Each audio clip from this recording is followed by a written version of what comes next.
forgot my important thing. I forgot my face. No, Pigeon! We are free! We need the I knew I forgot something. Pay no attention to the vile sorcery. I can see your files. I can see everything. I forgot to open Twitch. That's right, you know my shame. I do not pay for WinRAR. I don't know what that is. There's so many icons on your desktop. You wanna know how many icons are on my computer right now? Alright, here I am. Hello everyone and welcome to Derps and Dank Places. I am your host, the Three-Eyed Pigeon. Let's go down. We're missing somebody. Someone that we normally have, but hopefully you won't miss him too much because we got someone else back. Kriv, tell us about yourself. Hello, I'm Kriv. I am a hobgoblin wizard of evocation, and I like to make shit go boom. That is very fitting and concise. Next down the list, Entropia, tell us about yourself. Hello, I am Entropia. I am the wife of the one who likes to make shit go boom. But I am the token human rogue assassin of the group, and I may or may not be the quote-unquote moral compass of the group today, because we are without our normal moral compass. Or Daddy is just had not to go here. on vacation. Yeah. So yeah, it's gonna be a fun time. But that's it. Alright. But next up, Jocasta. Tell us about yourself. Hello, I'm Jocasta. I'm a elfin divination wizard. I'm the smartest person in most rooms. And I will hold that over you. Despite the lack of voice change, that is specifically Joe speaking, not me. I need to put that disclaimer out there. I don't actually think I'm the smartest person in most rooms. That's all. That's all. Last and certainly not least, Nassim, tell us about yourself. Hello, I am Nassim. I am an Air Genasi who is technically a cleric, but also a monk. I like to punch things and tase them. Alright. So, shall we begin? Someone's got a date. Yes, indeed. When last we left off, during the night in Shamol, Jocasta managed to get herself a date, quote-unquote, with the local blacksmith. One day Jujan. So, along with that, and all of your other interests in the city, we shall pick it up there. So, Jocasta, how do you prepare yourself for this night of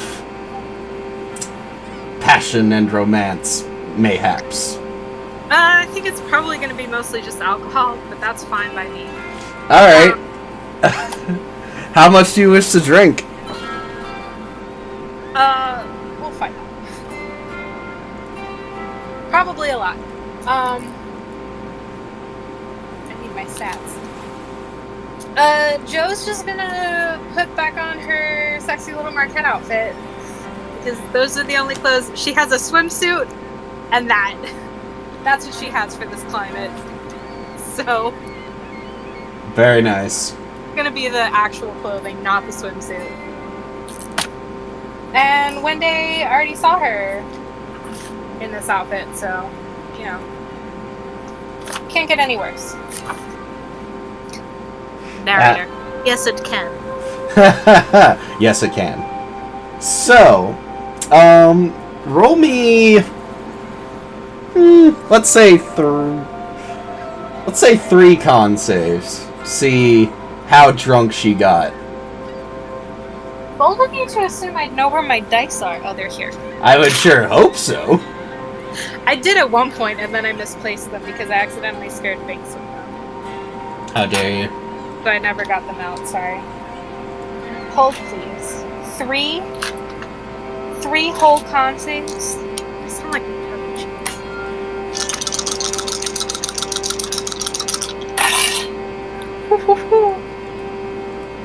Woohoo. It's actually not awful.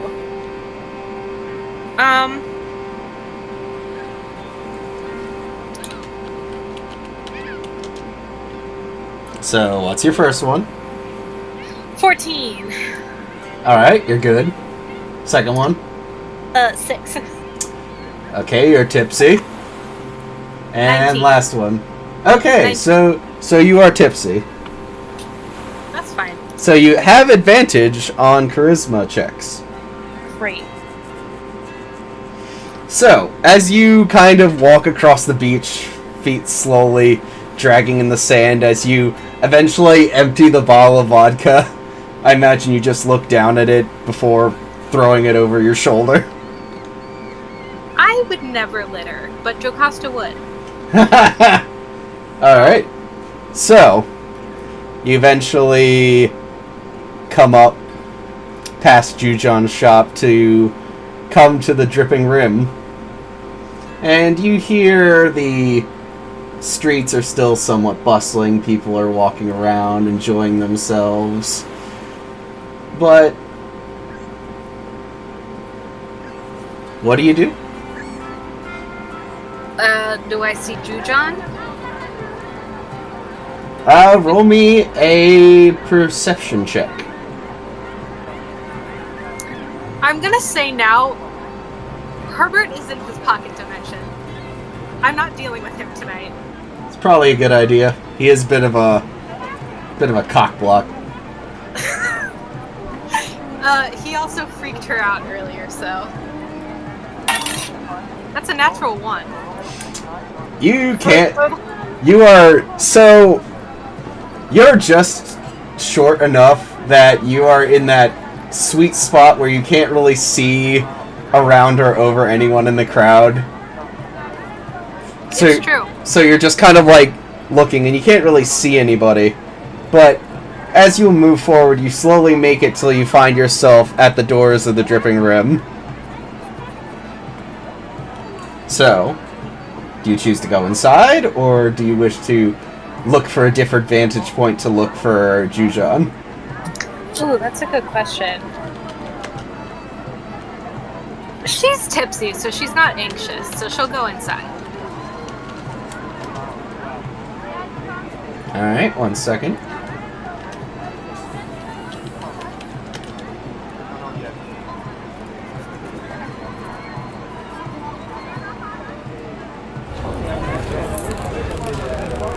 So you go in and the place is packed. There's like traders, merchants of all sorts that are just slowly like sitting down, getting their cups, discussing business. You hear the passing of coins, you hear the throwing of cards, swearing done, you hear glasses tip, you hear mugs clack together. It's a lively, not exactly like upper class establishment, but it's familiar to you. It doesn't appear to be anyone at the door waiting to like seat you, so you assume this is kind of like you find a seat for yourself kind of places. She would actually approach the bar because even if Wendy's not there, the seats are usually higher, so maybe I can see through the crowd better. Alright, 1 second.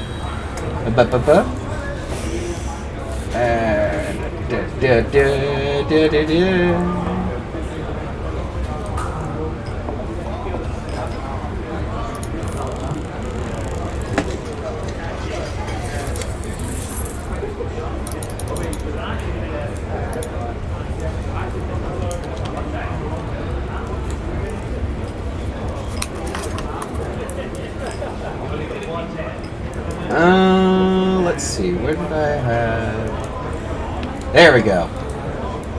So you go up and you go up to the bar, and as you kind of like sidle up to one of the stands, you see a person who's actually shorter than you standing on the other side on a taller bench of their own.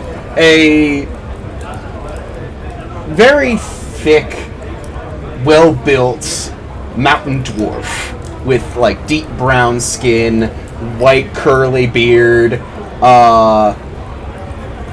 No, wait, sorry, not deep brown skin. He's actually, like pale, deep white skin, red eyes. This is you see an albino mountain dwarf standing across from you, cleaning a mug.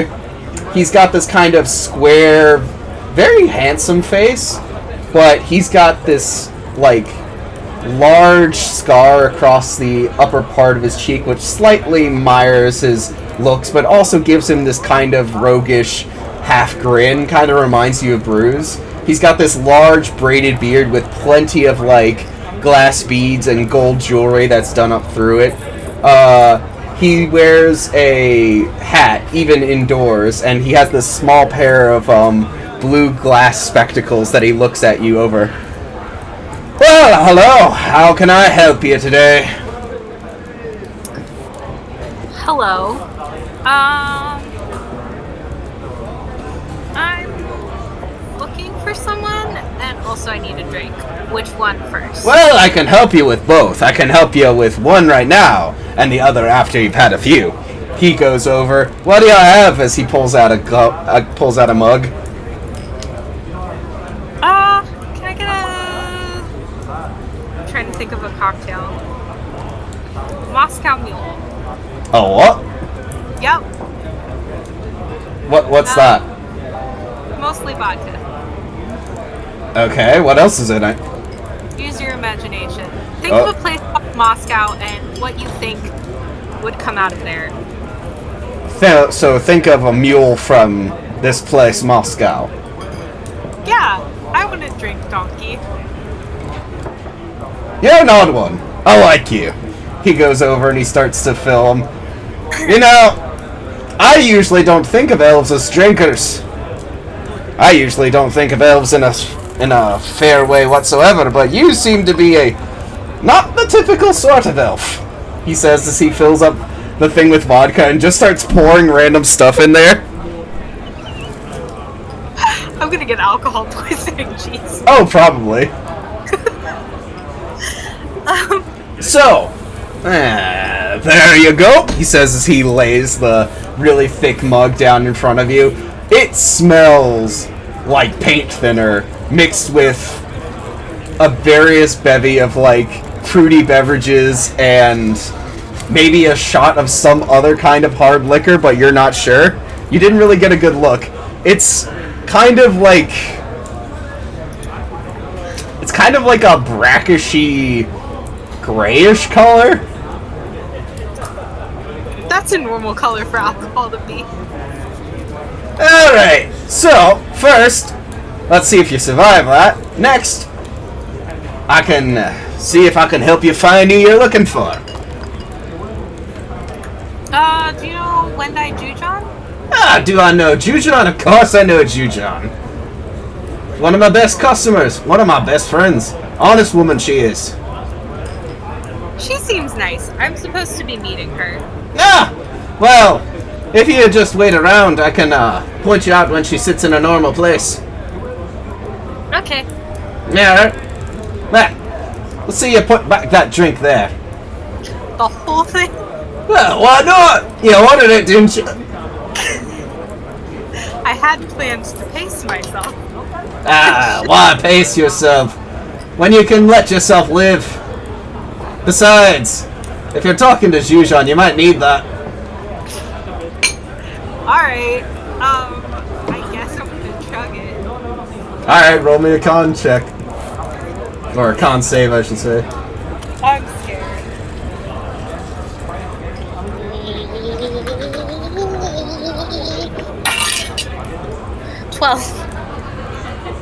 Alright, so you are now buzzed. That's fine.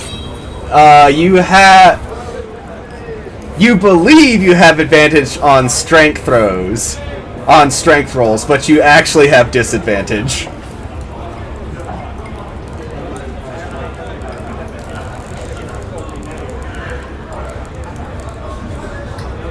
It is a good thing that I'm not playing Benny right now, because Benny would be trying to arm wrestle everything. That is amazing. Anyway. Oh, you put that good away! So here, how about this? He takes out a small little kind of bar token and sets it down. Any drinks you order, since you've been a good sport, any drinks you have tonight, consider them on the house. Just don't go too crazy.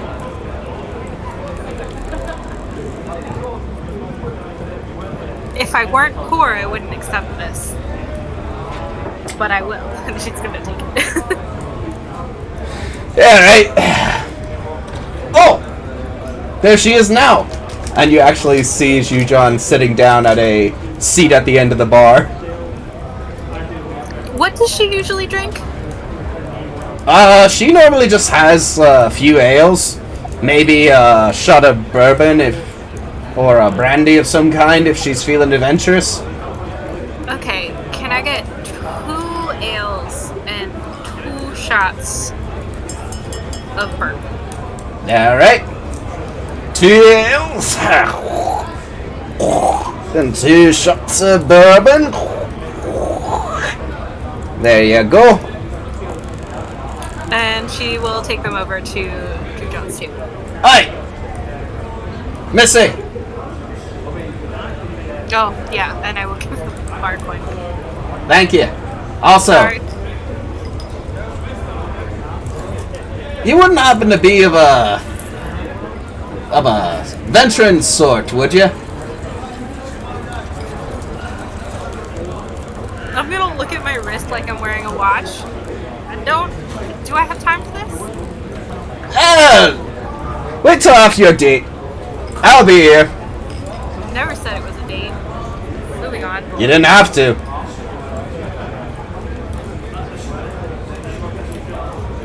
She does that exact thing, like grimaces and holds a thumbs up and then moves over. Alright, you eventually go over and you sit down next to her. Jujan's like slight brow raises as she looks over to you. Oh, there you are. Joe just wordlessly gives her a shot and a mug of ale, and like cheerses her with the other mug and does about half of it in one gulp. She takes it and cheerses you with it. Starting off right, I see. She says as she drinks it. Well, you said you were looking for a drinking buddy, and I drink. That's good. That's good. So, a drinking buddy is not just drinking. It's also talking. So, start talking. Yes. I know how to do that. I'm sure you do.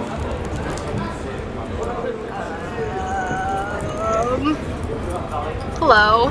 Hello. So awkwardly, like, reaches around to shake her hand. She just looks at the hand before shaking it. Hi. I don't know if I introduced myself earlier. Did I? You didn't. Okay, hi, I'm Electra. Nice to meet you. Hello, Electra. I am Jujan, as you probably know. I picked that one up. You introduced yourself, that's how I picked it up.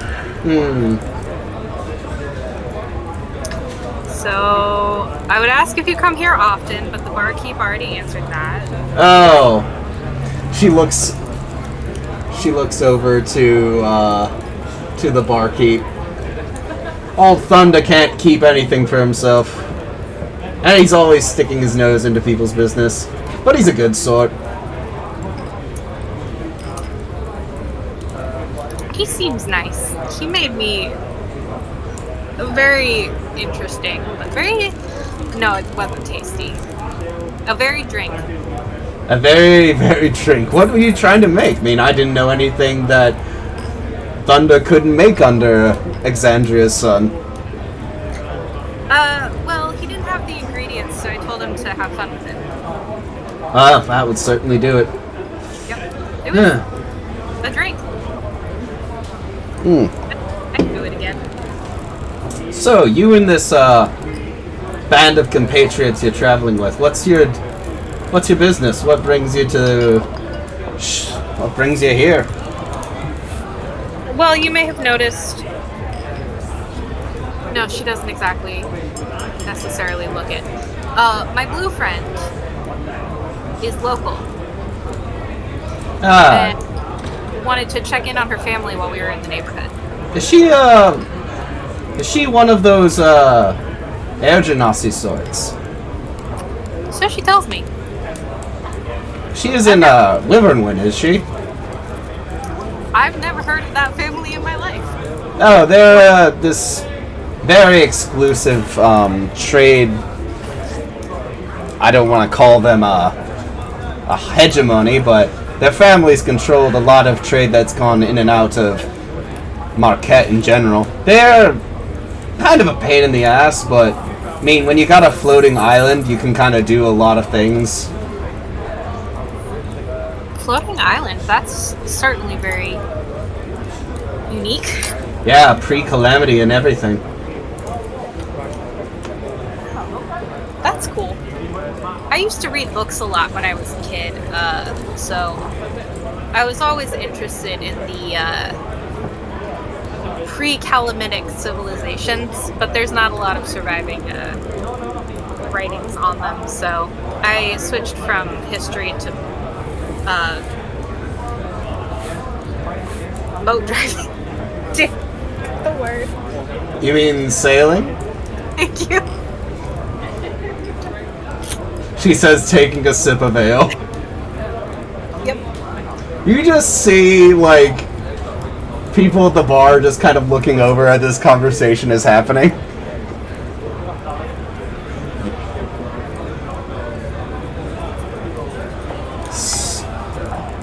Well, Anyway. Do you have a ship, Miss Boat Driver? Not at the moment. Ah. I used to sail with some pretty solid humans. Love you guys. You're great. She's human, right? Yeah, she's human. Okay, good. Good to be loved, I suppose. Yep. Mm-hmm. I can't relate, but yeah, I'm sure it's great. She's gonna do her shot. Roll me another con check. Or con save, I should say.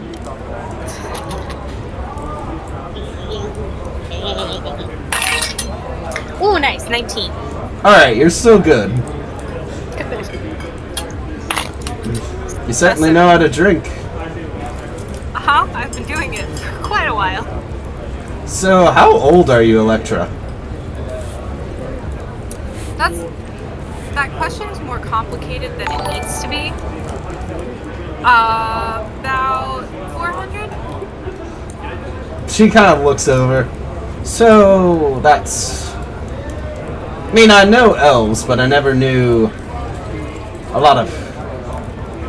Is that, like, old for your kind, or not? I mean, I don't assume you're old, because you seem pretty young in spirit.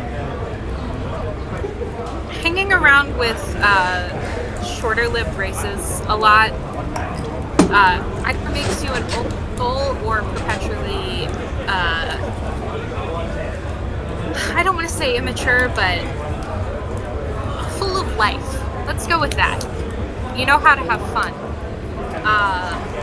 Well, she says, holding up her mug, maybe here's to me filling you with a bit of life. Excellent. Cheers. Clinks your glass.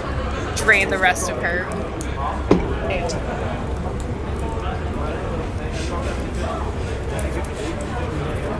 So, was there anything else you wanted to talk about?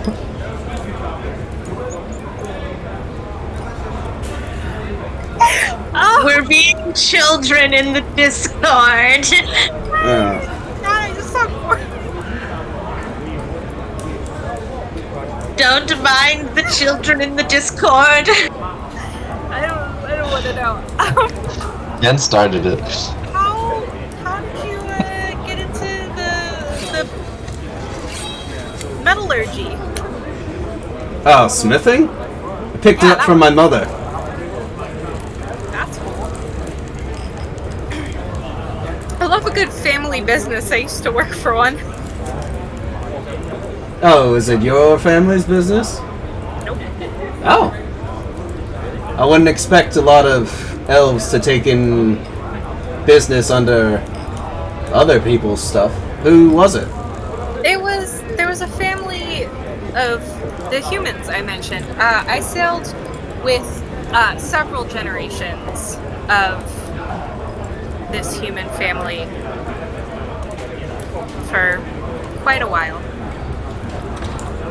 But the line that I sailed with has since ended, unfortunately. Tragic loss to the world of seafaring. She looks at you with this kind of, like... She seems to be genuinely, like... Not, I would say enthralled, but she is definitely, like... invested in the conversation, and she slowly nods. Well, I can't say that I've ever outlived an entire bloodline of people. I can only imagine how that feels. I'm sorry. You're very kind, and I appreciate that. Back to you.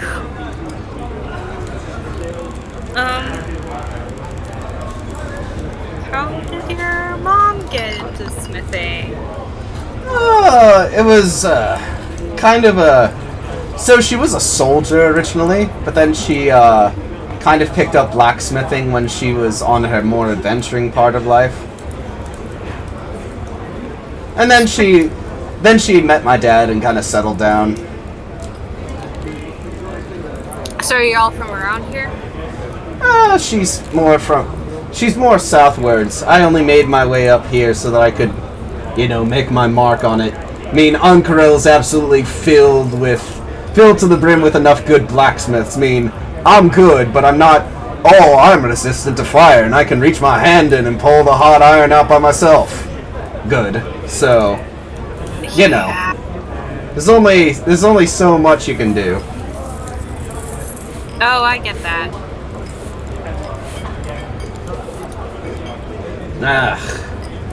I swear. Sorry, I don't want to feel political, she says as she takes a sip of her ale. That's fair.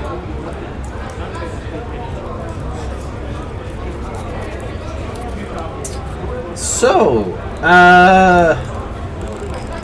you got any other family? Or... Joe's just internally like, do I tell her about the children?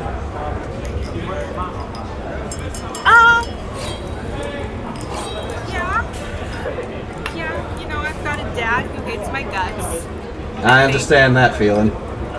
An uncle who also hates my guts, and that one I know for sure. Don't understand that one.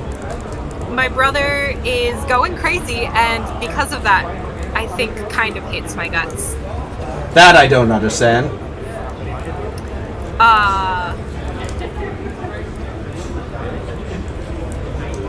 Kelsey, can you roll me a coin? We will someday have the animation for the coin.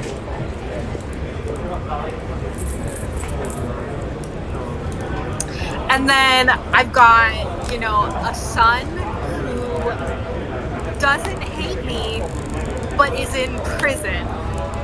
Oh. And a daughter who does hate me. You have kids. It's shocking, I know. It wasn't a plan. I'm sorry, there's just... I mean, you're obviously no sun elf I've ever seen, so... Wait, you're probably not even a sun elf. What kind of elf are you? The OG kind? I'm from Singorn, so I'm a high elf. OG? Don't worry about it.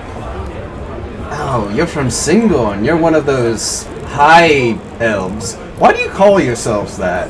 I mean, Singorn's not even that high. Incredible ingrained arrogance. Well, you don't seem that arrogant to me, but perhaps I haven't known you long enough, she says as she takes another sip.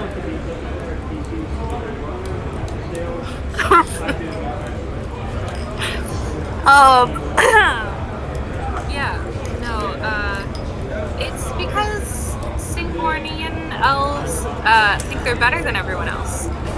Do you think that? I'm better than some people, but not all of them. Do you think you're better than me? Probably not. Well, that's good. Because everyone has their part to fill in this world. It's true. Very deep. I can appreciate that. Do you want more to drink? You're just sitting there. Yeah, you ran out of wine. You drank all of yours a while ago. I'm aware. I'll get the next. I'll go get some. Alright. Do you need anything else? No, your company has been enthralling enough as it is. Oh boy. Joe will go back to the bar and politely ask. Thunder's gonna be like, so how's it going? Grimace and 2 thumbs up this time. Oh, that good, eh? Actually, if this is a date, it's probably the best one I've been on in a long time. I don't remember the last 2. But Well, let's see if we can make that a third. Do you want something else to drink? yes, please. What do you want? Ale? More of the bourbon, brandy, vodka. Let's go with can I just put 2 shots of vodka in a beer? Now, are these human shots of vodka or are these dwarf shots of vodka? I don't actually want alcohol poisoning or a blackout, so let's go with human shots. Alright. Sets up a cup, 2 shots of vodka. Just pours in half the bottle and just immediately regrets all of her life choices. There you go, that should help you out. In the beer, too. Thanks for accommodating Oh, that. wait. Pulls out a little straw and stirs it a bit. Taps it on the rim. Yeah, most barkeeps usually get upset. If I got upset by every weird request that happened here, I would be perpetually mad. Anyway, thanks. Cheers. She'll sip it and then go back to the table. Alright. So, for the sake of your own sanity, do you wish to just roll to see how well the rest of the night went, or do you wish to continue to RP this? That's better. Alright. Roll me a percentile die. Oh, that's terrifying.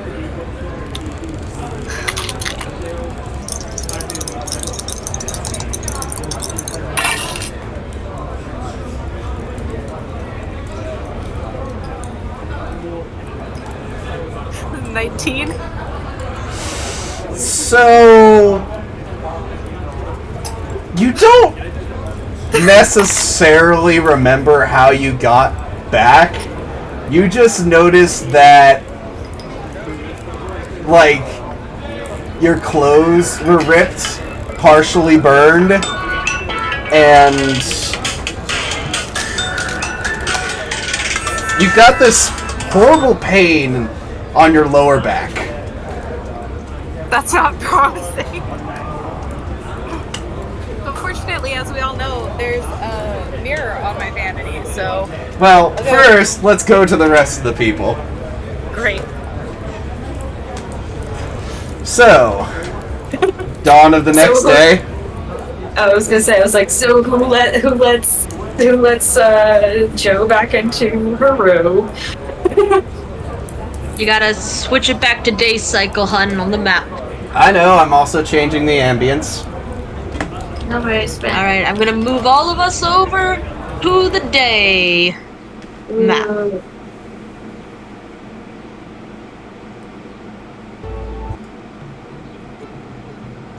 Ooh. Ooh. So, as we start, as you all wake up, we'll start with Kriv. As you suddenly find yourself face down on the floor of an unknown room, alone, with nothing but the bottle. Nice. What are my surroundings? Roll me an investigation check.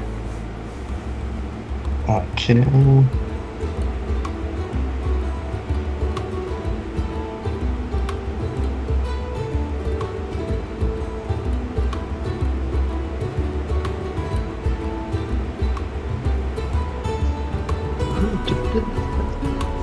That would be 15. So you appear to be inside a building. As you look out from the window, you appear to be in some sort of seaside town of some kind. You see Belgar's stuff laying around the room, but you don't see Belgar. I'm just gonna start calling out. Hello? Anyone home? No answer. Elgar? Are you hiding from me? You suddenly hear the door slowly open, the main door open up behind you. Alright. I'll just stand there and turn around and look at the door. Who's coming in?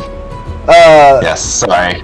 Crouch. So as you like flip yourself around, you lean up against the bed as what appears to be some sort of scullery maid comes in and like looks down at you confused. Excuse me, where was the good sir that was here yesterday? Mr. Zarkax, I believe? Yes.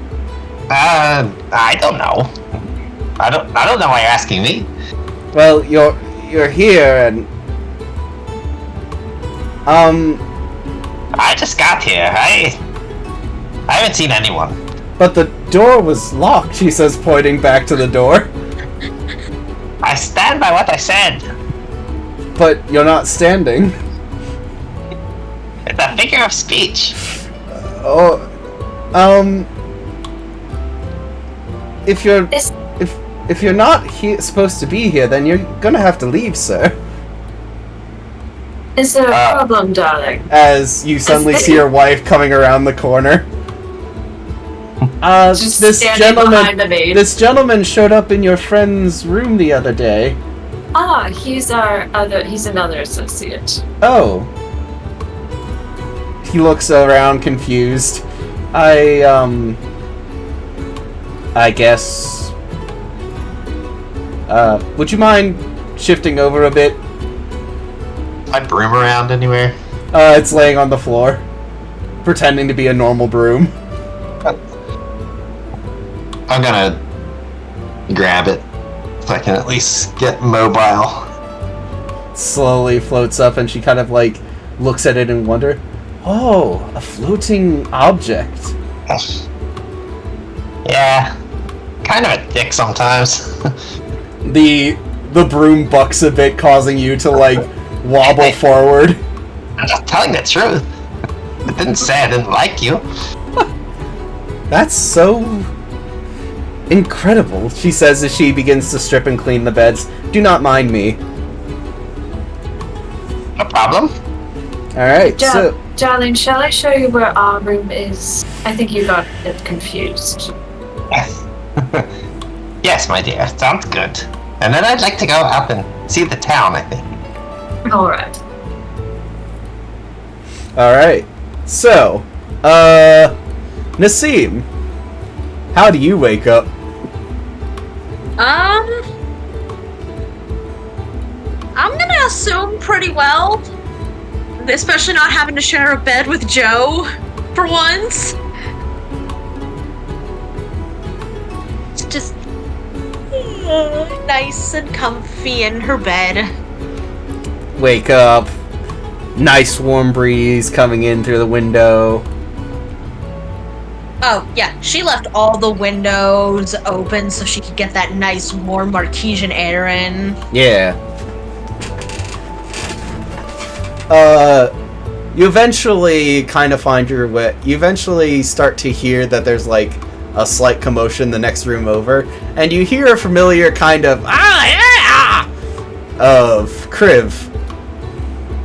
Oh dear.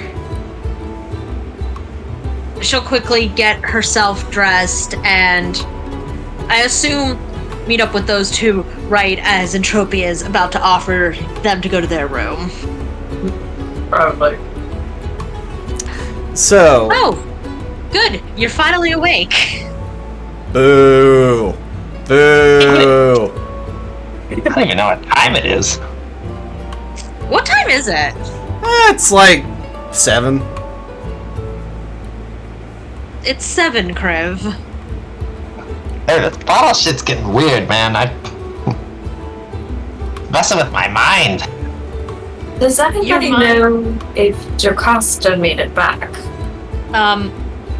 Negative. I know. I wouldn't expect you to know, Kriv.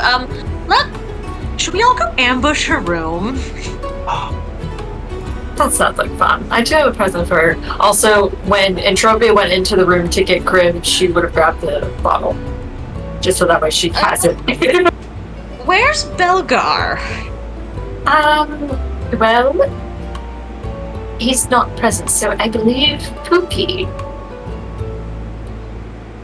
Oh no. We don't have Dad. No, we do not. Things are gonna be fun. We don't have money. Yeah, you you- need more fun. Yeah, you don't have money. We don't have money. Well, we I gotta go. have- I have Even. money, but I mean, I'm not gonna let them know that. I have. We don't have war, Daddy. Actually, hold on. We technically have money, but not in the practical sort. Because in my I saw it because I forgot we had it. In my portable hole, I have exactly 141 gold bars. We have assets. We have assets. Use them well. Yep. But anyway, as you begin to go towards Jocasta's room, you actually see you actually see her before you even reach the room, as she is passed out in front of the door. Oh dear gods. Does she look like a With a mess? pillow. Oh yes. Oh dear. Funny With enough, a pillow. funny enough, she has the platinum key like in her hand, but it just looks like she passed out before she could finish like getting it into the door. Scoops her up. Can one of you open the door? Entropia was already like, if she has to like try to like sleight of hand this or whatever, takes the key out of her hand. You to hear open the door. a dong, dong, dong, as something falls out of her pants onto the floor. Picks up. What is it? It's some sort of blacksmith tool. It's this long metal bar that appears to have some sort of like bit of like metal bent into the shape of a logo on the end of it. Is it from Jujon's? Might be. If I look at it. I'll open the door so that way we can put Joe on the bed. Sees the branding thing. Oh god, let's make sure she doesn't have a brand anywhere.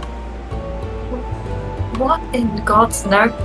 I almost don't want to know. I'm going to do the surgical doctor strip to just make sure she doesn't have branding.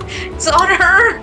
So, it's not like she's not branded, but she does have a burn mark on her lower back where it looks like she may have put the metal... She may have put the metal bar, like... She may have tried to, like, stuff it in her pants, and while it was still hot. She's got a tramp stamp burn. So, yeah. I'm not fixing that. She gets to live with that mistake. Entropia is going to pull out the Iron Stone that she got for Jocasta at the night auction. She's gonna be cute about it, wrap it with like a little bow, put it on the side table next to the bed, maybe get a glass of water. As you set it down, you actually see chocolates already there. Oh, good. Is there like a note? No, those are just complimentary. Oh, okay. Do we see any staff walking by? Wait, not at the moment. There was a maid in Belga's room. I'm going to go quickly find the maid in Belgar's room. Could we get some aloe? One of our friends got burned. Oh, of course. We'll send someone down to the marketplace to pick it up right away. Good. Thank you. Send it over to this room. Inserts Joe's room number there. Oh, alright. I want to leave.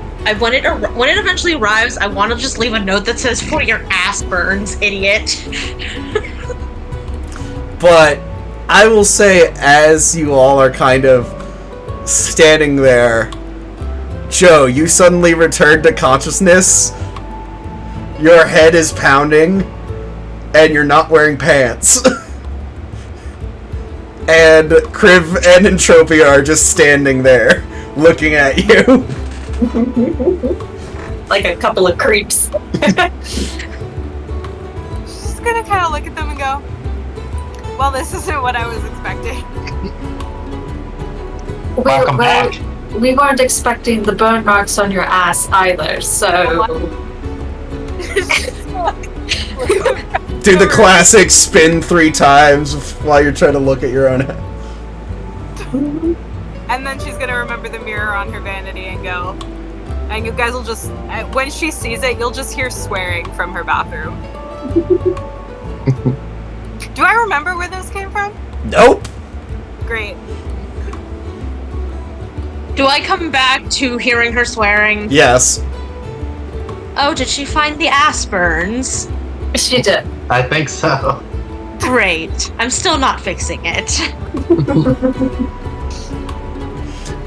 Joe! What?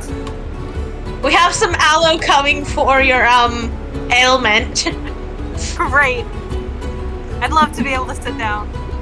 I mean, it's technically your tramp step, so if you don't have a backed chair... Nassim, as you're talking, you suddenly see a familiar, well-dressed halfling slowly making his way up the stairs towards the room. Is it... It's George. It's George Hall. Yes.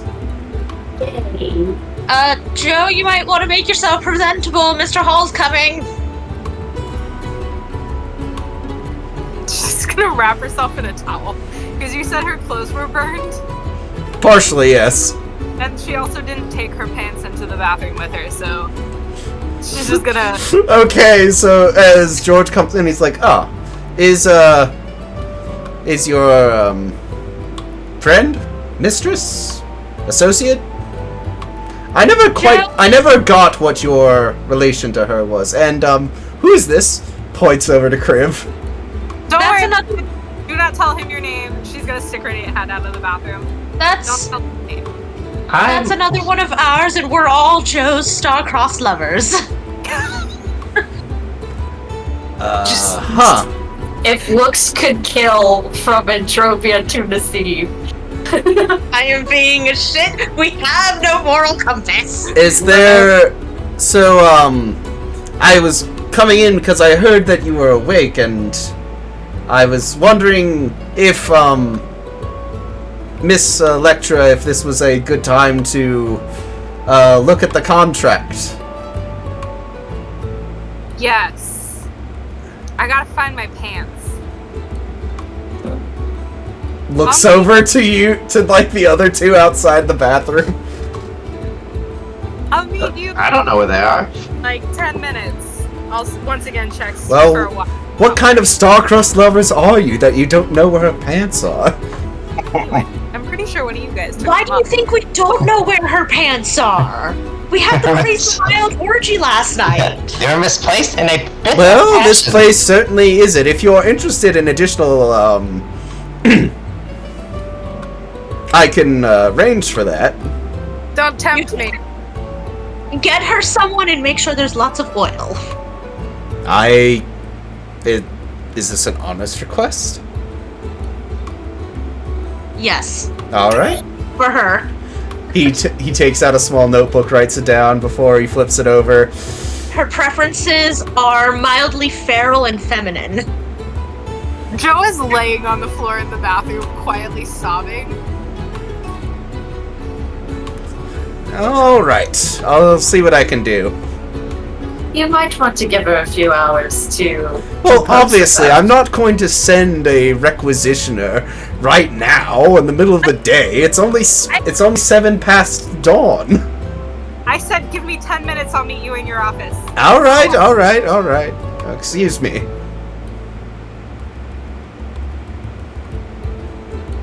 Steve, I don't know if that's the kindest thing anyone's ever done for me or the worst. Think of it making up for the fact that I'm not dealing with your burns. The aloe that's coming will. Yeah, trust me, the pain is radiating. I don't know if I can sit down. Where are my pants? Here Where they are are. her pants? Here they are. The pants that I surgically removed earlier. Don't you have your Marcasia clothes? What happened to those? That's what I was wearing. Yeah. Oh, I just cut her out of her pants. You cut them? I'll mend them. I just cut her out of her pants. All I have left is my black leather pants. Oh, wait, No, I don't no. think I took those. Think No, those- Crib just said he mended them. Yep. Thanks, Kriv. You're my new favorite. Because you weren't. Well, no, you were involved in that. Back at you. Involved in what? You're Lord. I just got you a date tonight with a mildly feral lady. And I just didn't stop her. Self a date last night. I don't think she was feral, but she was a pretty nice person. What I remember, anyway. Entropia, you're standing there with the bit of metal. You're not quite sure what it is. can I like inspect it? Yeah, roll me an investigation check. Sure, I'm good at that. Typically, I'm good at that. Well, Joe, you always have something to remember her by. All right, it's 22. As you're kind of looking over, you kind of think about it for a bit. Oh, it's her maker's mark. It's what she literally, like, pounds or burns into everything she makes. It's a little bit important. Darling. And she's like, I imagine, like, is Joe still in the bathroom or has you come out? I came out to get my pants, and then She comes out in this, like, makeshift toga thing of blankets that she just slowly walks across the room with. Okay. Darling, Mhm. why do you have the oh so nice blacksmith's maker's mark? Do I know?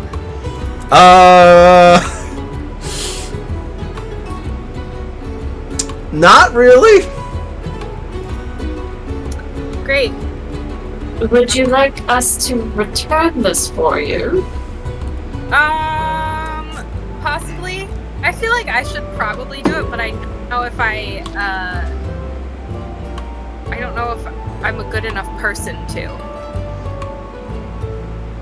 Like, we there could, should be some sort of apology along with this. I just don't know what it should be. you can think it over. However, and she'll take your hands and place the stone by you. got you a little present at the auction last night. A rock. It's supposedly a stone of iron. A smart rock. Thank you. And then I think she would give like the brief explanation, basically the description of what it is, so that way you know what it does.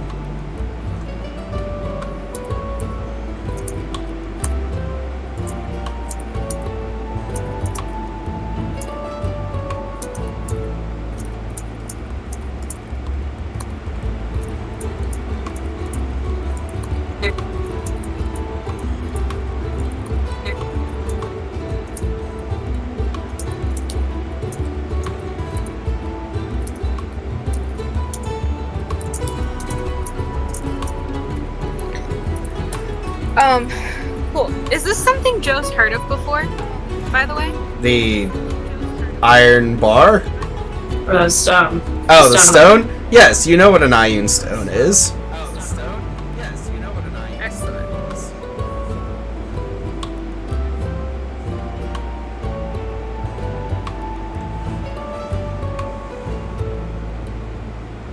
In the meantime, was there anything else y'all wanted to do?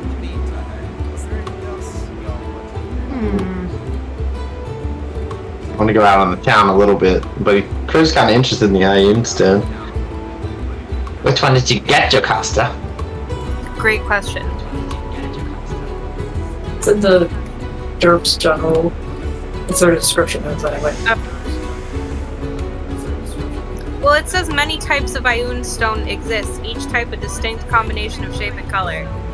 Yeah. So what does look like? What do?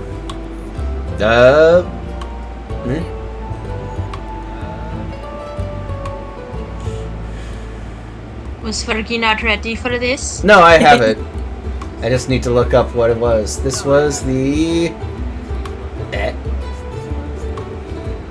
No? This was the self-preservation stone. Could have used that last night. Ooh, the timing! Oof. Oh, I see how red my face is.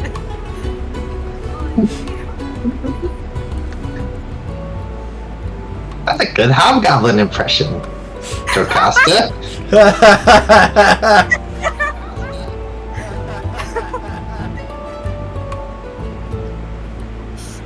Oh my gosh. Alright. So, while y'all, I assume, leave Jocasta to prepare herself, do the rest of you want to go out on the town?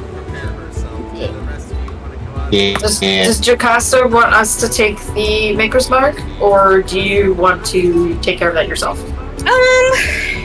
Since we're going out anyway. Can Kelsey roll me a coin again?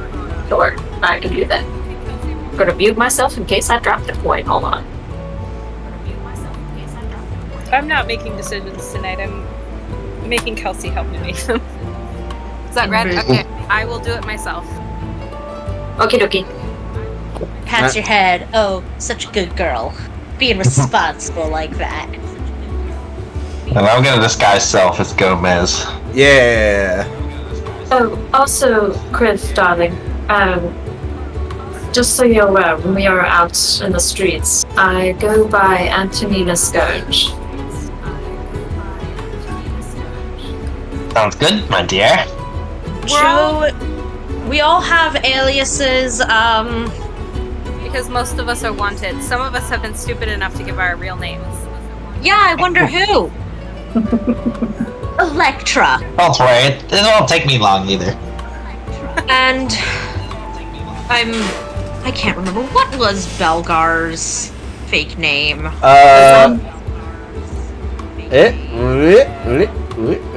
It is Zarkrax. Or Zarkrax is what... I Yeah. thought it was right. I could be wrong. I might just be reading it wrong.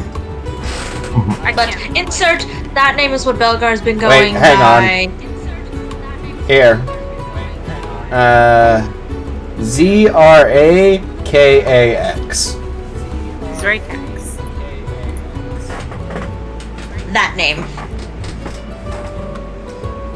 And I've been going as Anilla.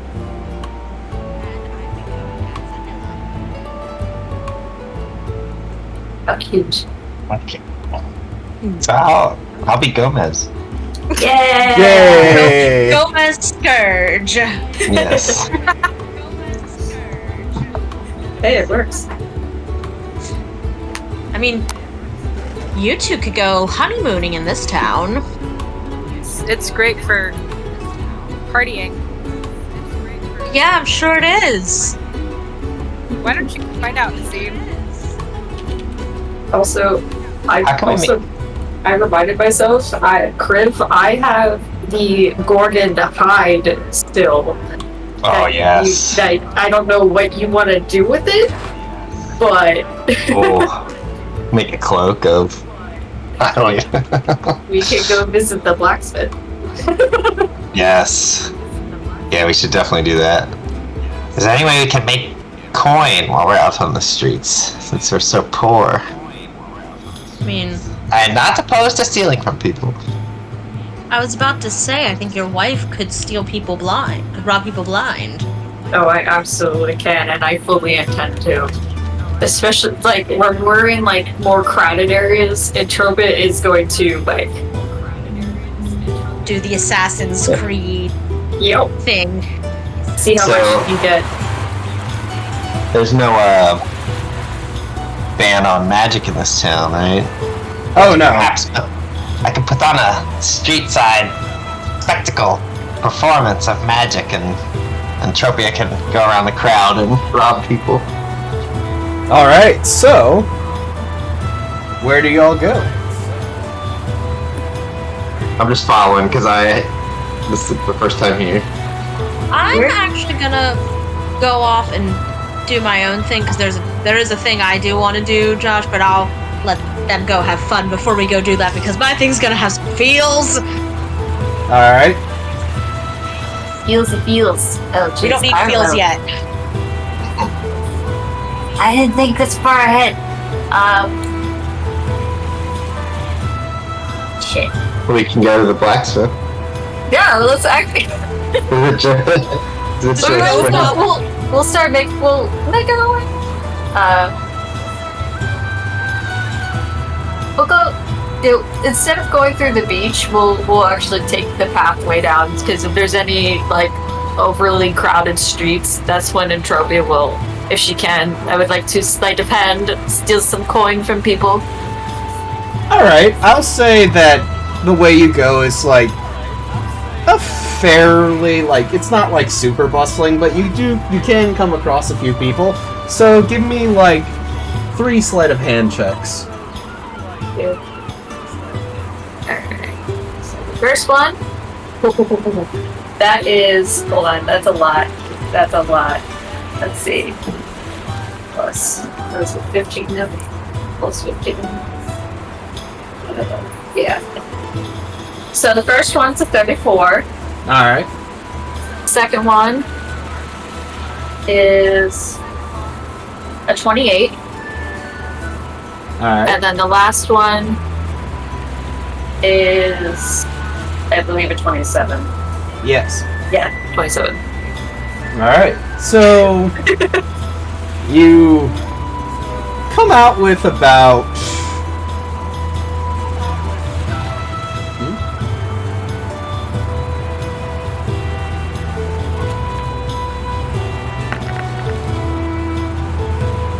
Ooh. about 8 gold total. 8 gold. Okay. That's fine. That's a lot I mean, of that's money. a lot of gold for the normal person. Here's the thing. We're in a ritzy town. Yeah. But still. 8 gold. I say as I have like over 9,000 in my inventory. Well, I'm the one with money currently.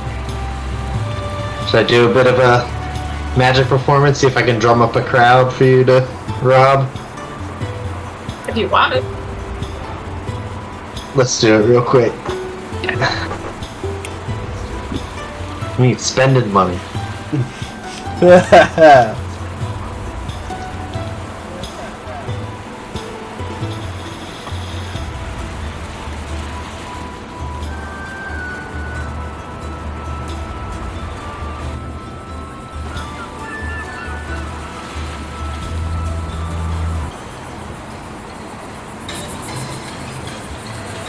So, Kriv,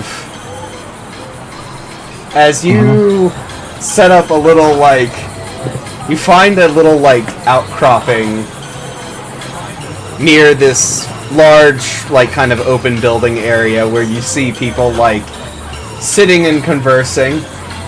So, how do you open up your show? I'm gonna start to float up around the crowd and kind of rile them up, or get them interested. So like, step right up. See you marvelous feats of magical agilities and abilities. All right, make me a performance check. I'm great at this. I That's can't a lie. help you. I cannot help you. It's not terrible. That's a 9. So you get some people who are noticing, like, you flying around definitely helps.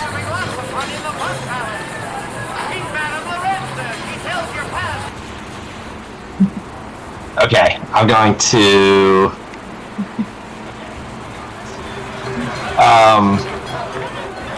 I also render magical services as well. If you have things that you need identified magically, I can tell you their magical properties.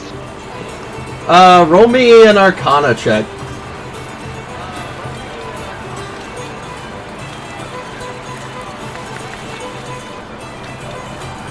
At 20 plus 9. So, as you kind of do this, you do this little, like, simple working, which basically, like, you know, Doctor Strange-esque, like, magical air glyphs, which are all show, but they're only, like, really necessary for, like, big spells, but you're more just like, oh, look.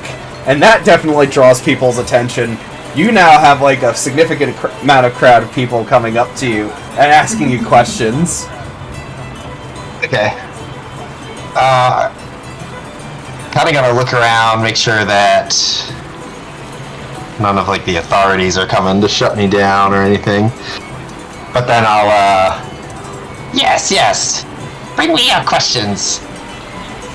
So then I'll start, yeah, who's asking what? I'll start answering to the best of my ability. First, an old man walks up. Excuse me, young man. Could you make it so that I could eat solid food again?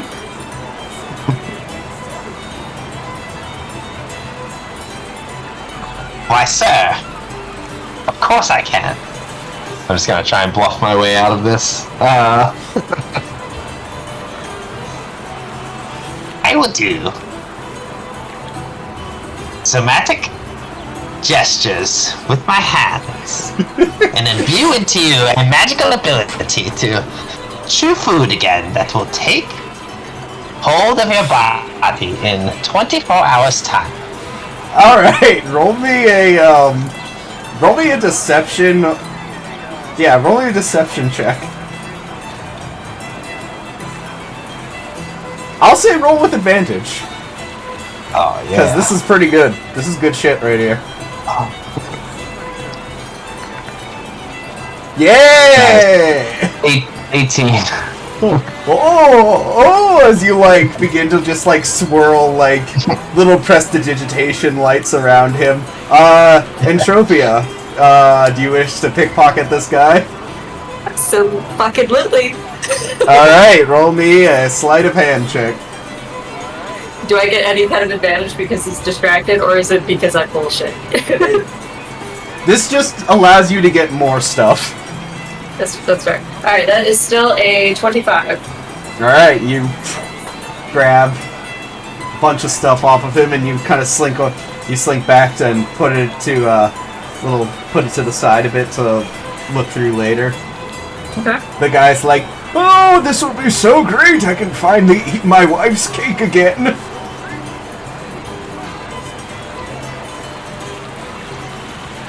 Alright. Here for. Next up is a more aristocratic looking man. I hear great wizards can turn lead into gold. Can you do this?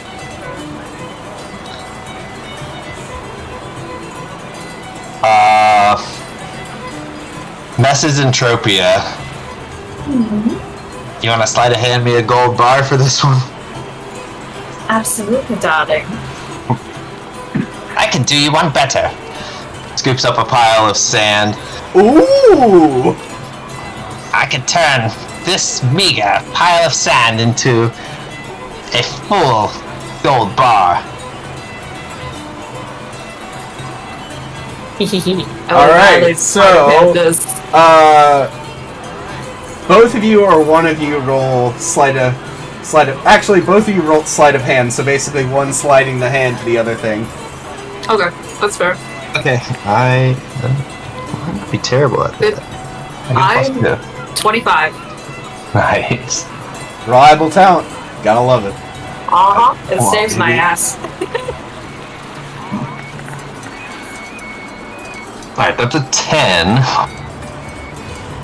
I will say, with Entropia's really good roll, she's able to, like, work with you, and you manage to get the bar before you kind of, whoa, you make a little glow of the thing, and then you pull out your hand that has the gold bar, and everyone's just like, oh, and they begin clapping. How did you do that, sir? You're great. Solid gold, I swear. Please tell me, how much are your, what's the word? He has this little secretary that leans down. How much is he commissioned for? Yes, how much to commission you, sir? Well, I don't usually work commissions. Oh, please, I'll give you anything. Okay, what's the name of the bar we were at? It was the... Oh, we're staying there though, aren't we? We're Well, staying you're at the near Perfect there. Pearl. It's the dripping rim. Yeah, the dipping rim. Okay. I'll lean in a little and say, don't like to discuss business matters in public. Meet me and some of my associates at the Dipping Rim tonight at 10:30 p.m. sharp. He nods, and quickly his secretary writes that down. Entropia, do you wish to pickpocket this guy?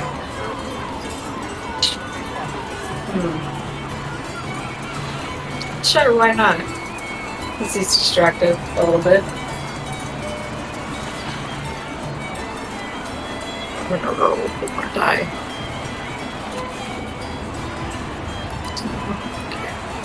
Alright. Oops. Not two d20s, just the one. Nice. That is a 26. Alright.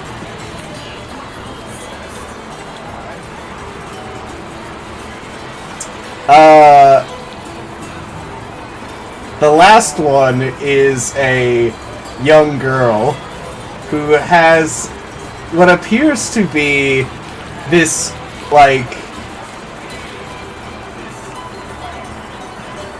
this small, it's not like a toy rabbit, it's a literal stuffed rabbit.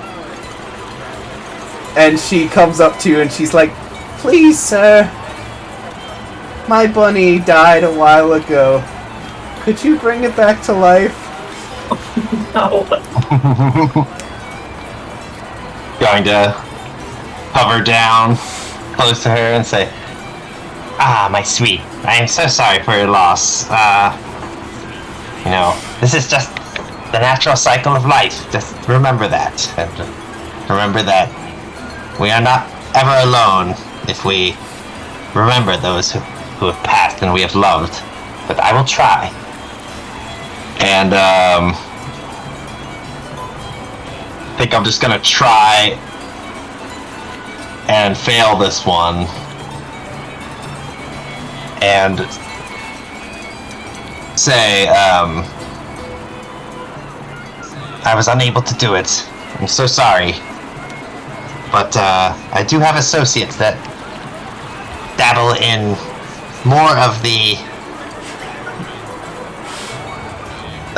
holier magics than I, so maybe they can do something for you. Would they be able to help bring back Mr. Snugglebutt? I can't guarantee it, but I think they would try. Her dad comes up, he's like, he kind of like nods at you, thanks you for spending your time. Tropia, do you wish to pickpocket these people?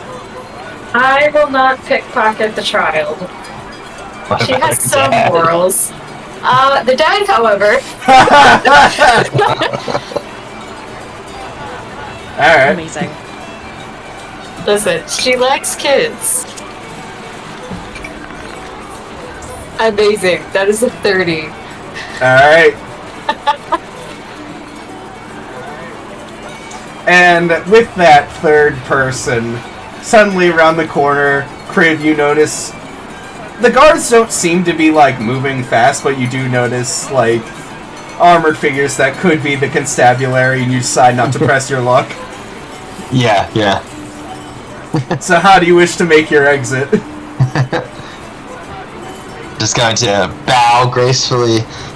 Thank you all for bearing witness to the wonders of the arcane arts. And remember, kids, stay in school. And I'll just, I'll kind of fly away through the ground. Away from, yes. Ooh.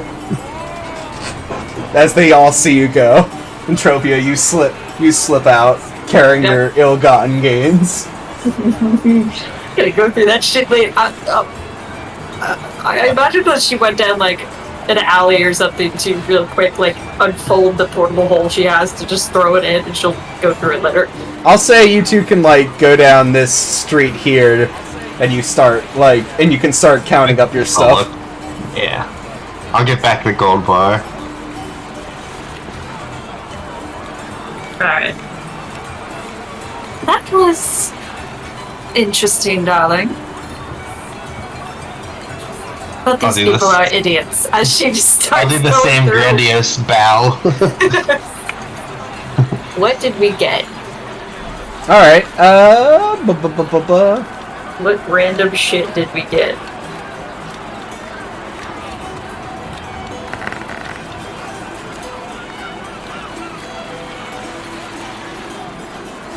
So, 13 times.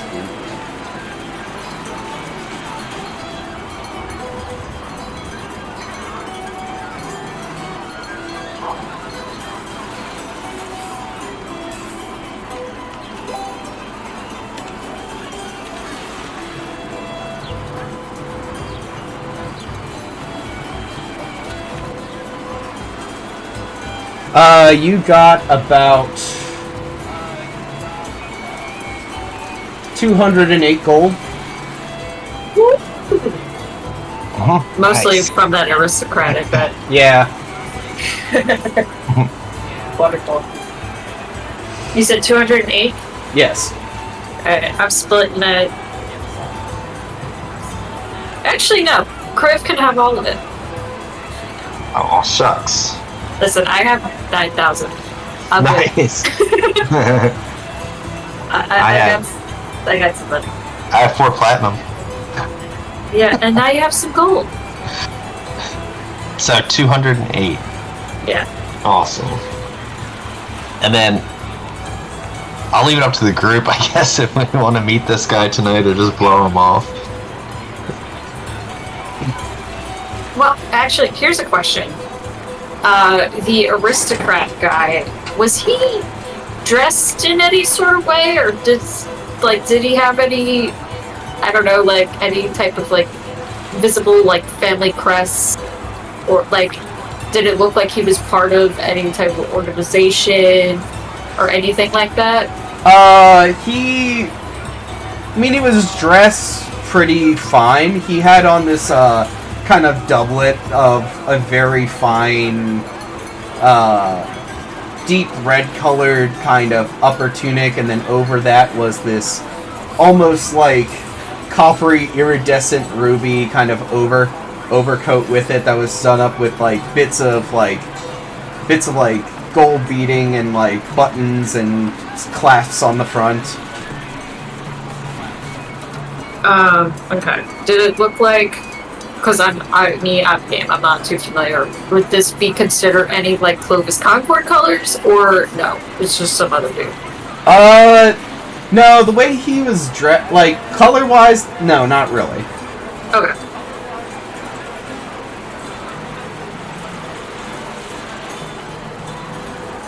I think it's entirely disappeared. But, so I guess, do we just want to go over to the scene really quick? Yeah, let's go over to the scene.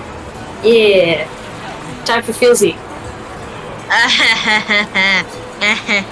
I'm going to the docks. Alright.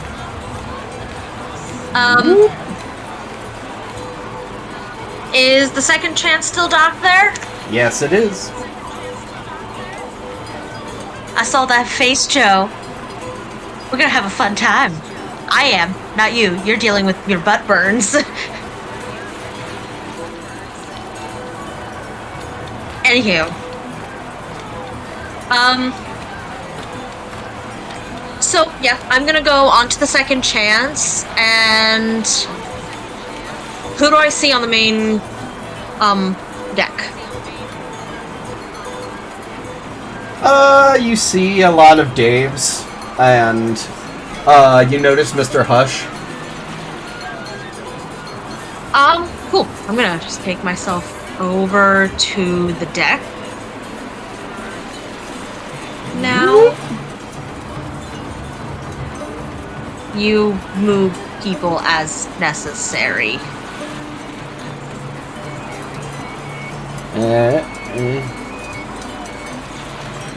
Oh, wait. I'm gonna go up here to Mr. Hush. Alright. Good morning. Gives you a silent hi. Is Boz on the ship? Points below. In his cabin or somewhere else? In his cabin. Cool. Thank you. I'm about to go have a talk with him. This might get ugly. Please ignore any and all sounds of distress. As you're about to turn around, you just feel his massive half-orc hand just reach out and grab your shoulder and turn you around, looking at you like this. I'm not gonna kill him. Just want to have a talk. Clear the air. Maybe punch him in the face. He gestures you with an open palm. Cool. Thank you. As I said, please ignore any and all sounds of distress. I don't know how ugly this may get. Alright. Going to the door of cat thing. Imagining right here. Yeah, here we are. Because I don't see any of this deck, so I don't know where the steps are. Or where to be on that one. It's literally right there. It's the door. Oh, it's right there? Okay. Yeah, and so you'd be here. Okay. I'm gonna knock on the door. Give it a little knock, knock, knock. Yep. Come in. I'm gonna open the door, and I'm gonna go in. What do I see? You see Marianne kind of standing over him in the corner as Boz is sitting behind a massive desk writing out something. Before he stops and he looks up with his one good eye. Good morning. Good morning, Missy. Close the door, leans up against the door.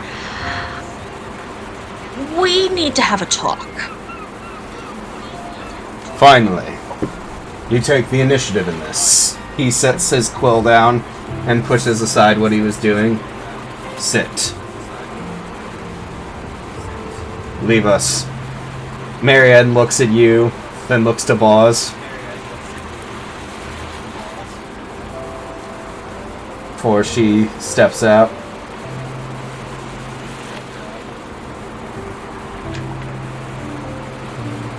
I'm going to go up to the chair. I'm not going to sit in it. I'm going to just stand next to it.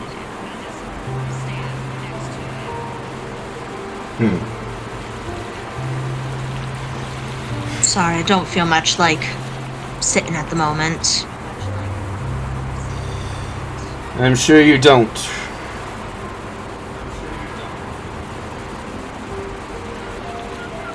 We need to get this over with. Is that even possible? Would I be here if it wasn't? It's a good question.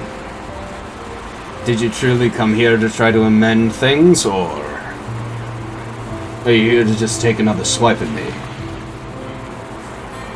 That depends.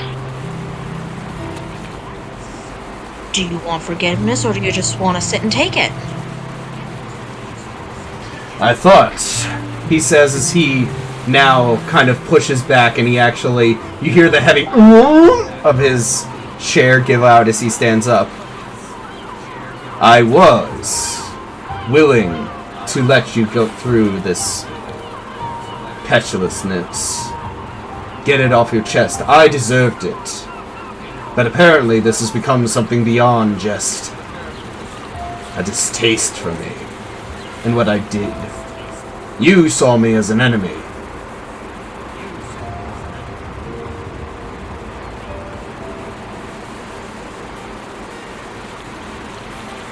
You made it hard to see as an ally. What have I ever do to harm you, beyond leaving?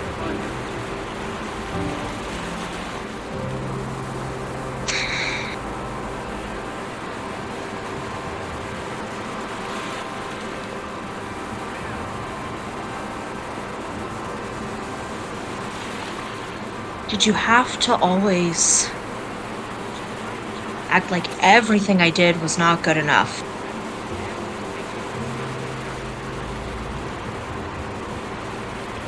Did you have to always be up my ass about everything I did? He slowly comes around the side of the desk. Did you have to live your life like you didn't care about anything? Nassim, for once, just look at it from my perspective. I was trying to help you. You were my crew, my friend. You were my responsibility.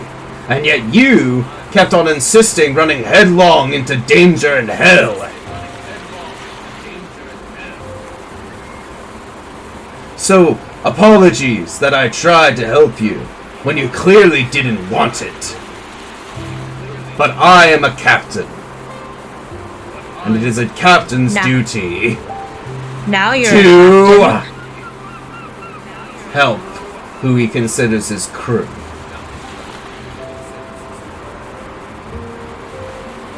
You're finally acting like a captain.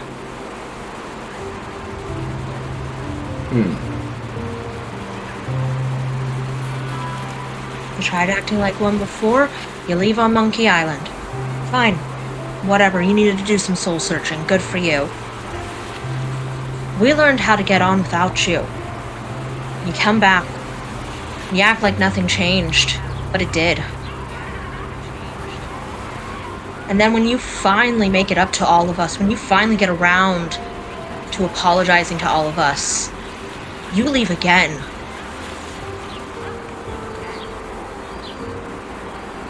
And now you're back here begging us for help.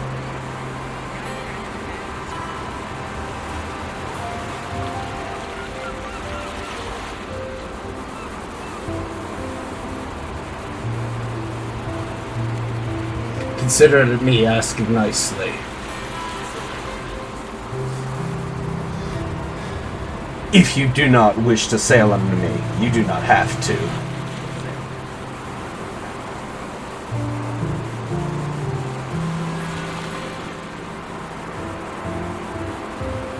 That's the problem, Oz.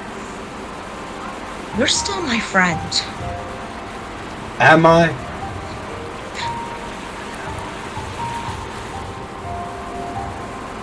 Nassim. And she just kind of Your spirits attacked me. That's not an idle swing in the heat of combat. That's not mindlessly blinded by warlust. Your soul. I gave up Cord because of you. I renounced him. What do you mean? Back in Vasselheim.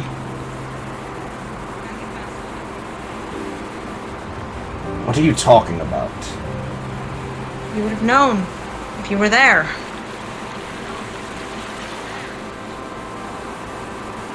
What we dealt with. Threw everything into perspective. I communed with him. I asked him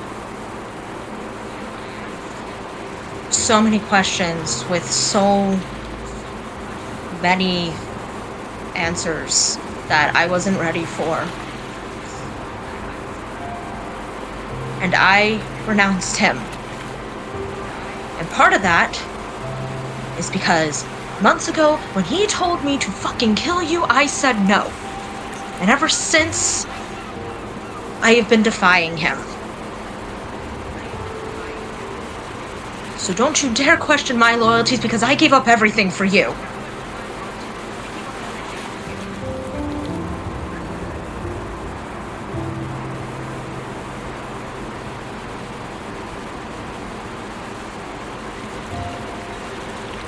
He will So slowly forgive me for being angry. walk around and sit back in his chair.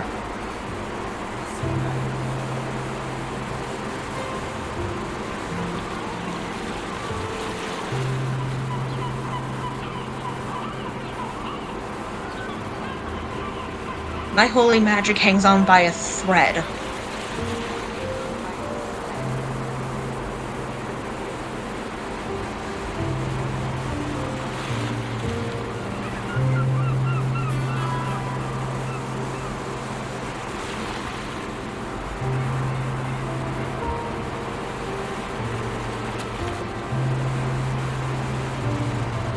I cannot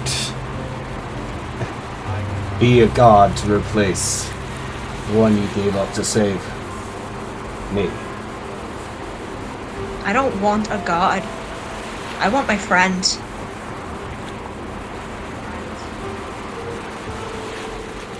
And will you actually be my friend, or are you gonna just sit behind that desk and just act like a fucking ass?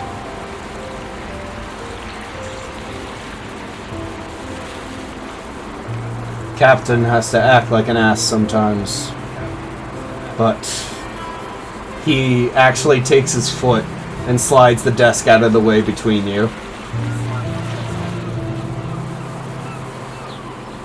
I can still be your friend. Stands up, walks over, arms out. She goes over and she hugs him and she just starts crying. There, there.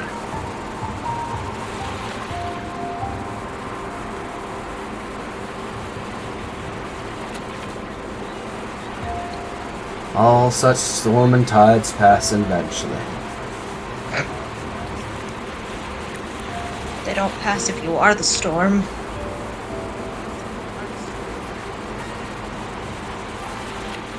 Then perhaps you'll be the wind that guides us. Because we're driving straight on into hell. And we need a hell's wind to drive us.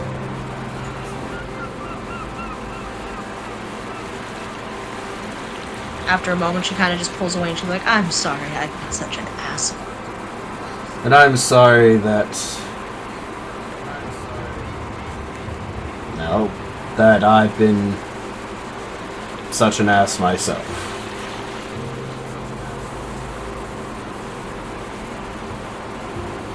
Hey, asshole, do you want to go get a drink? Sure.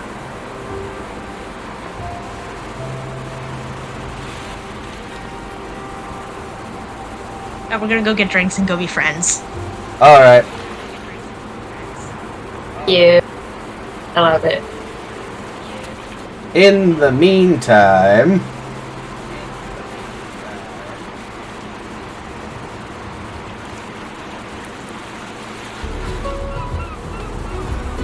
So, Jocasta.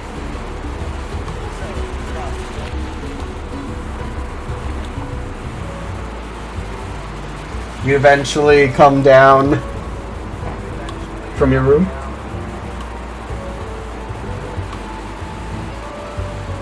She would go to meet Pa in his office like she promised to. Alright. You go over. As you knock on the door opens. Ah. Electra, come in.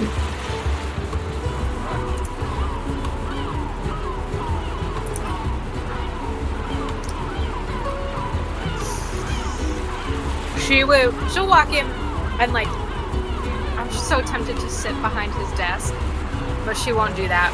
She will sit in one of the chairs in front of his desk and go, alright, so this contract, let's take a look. As he does so, he actually snaps his fingers, and soon all the windows immediately shut, all the blinds close. Everything seems to be drawn and, like, covered up as he slowly makes his way around the room. With a few, like, with a pull of some sort of, like, tinder, he slowly begins to light candles as he goes around.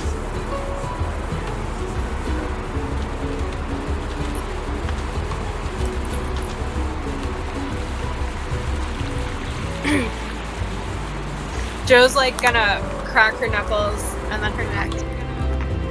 Ooh, that was a good one. And go, maybe you should call for some coffee or something. I have a feeling we're gonna be here a while. That's fair. He rings a little bell and a servant seems to just come out around the corner. Coffee, as much as you can. And snackies. And snacks. The servant bows and disappears again. He will then go over to his safe and he will slowly begin to turn the dial. Opens it up. Pulls out a long cylindrical scroll that appears to be printed on some sort of pale vellum of some kind. Slowly comes over, sets it down.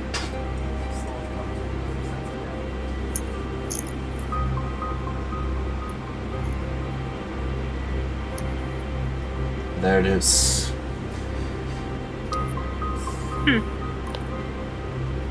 Is this made from a pound of your own flesh or someone else's? I don't think I would have been able to give this much when I signed this contract. She's gonna...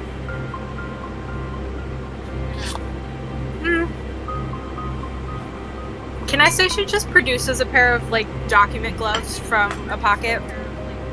Like, pulls them on and carefully starts unrolling it and reading. I mean, he'll have gloves there if you want them. No, she wants her own.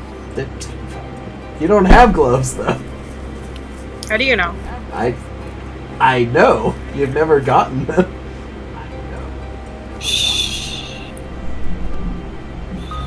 Then yes, she'll use a pair of his.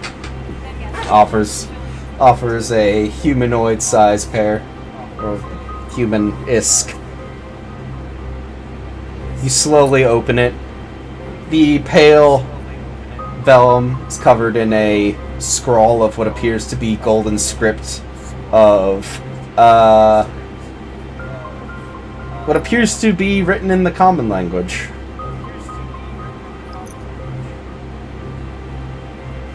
I have sent you that document, so...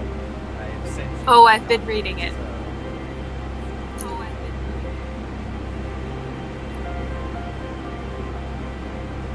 And I do have one major question, and I don't think it's something Joe would be extremely familiar with, in which case,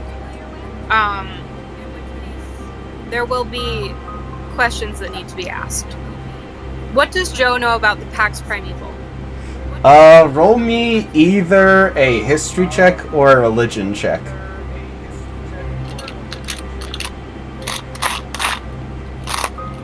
Can Herbert help? No. If I bring up his pocket, oh dang it. I'm going to go for religion. They're the same for me, but for some reason, religion feels like the right flavor she'd be familiar with this in. If you catch my drift. All right. Or I could throw my die. Cool. 26. So, from your various reading, especially since in later recent parts of your life you became somewhat interested in devils for some reason. Yep, that's why I chose religion. The concept of the Pax Primeval is apparently this code which all devils follow. It is the laws of the Nine Hells itself that was set down by Asmodeus himself to govern in which how they dictate and act with the mortal world, basically preventing them from running roughshod over the mortal worlds, because in some way they need the mortal worlds to remain as they are to continue the way that the Nine Hells exist. It's the governing charter of devils in a sense. Right, but would she be familiar with, like, what exactly it says? In its entirety? No, but you could... The gist of it, like, what the core tenets of their laws would be. Let me actually look that up.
So, I mean, again, the general idea is that there's no spirit of the law, or there's no spirit of the law or interpretation or ambiguity that's in a contract.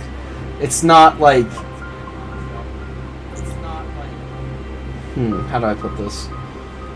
It's basically... how do I... Sorry, I wasn't prepared to get into this.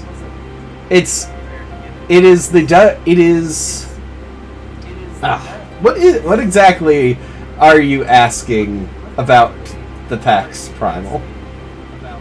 I just want to understand what exactly it is and what it means. It is, well, as I said, it is basically a series of codes that was set down by Asmodeus to keep law and order between him and the Archdukes of Hell. Basically a means of certain codes of conduct that are done in the setting of contracts with mortals, the trading of souls with other forces and beings of higher power, and kind of a general, like, chivalric code when dealing with mortals and trying to get their souls. One must follow the letter of the law, but don't necessarily have to respect its spirit, as it were.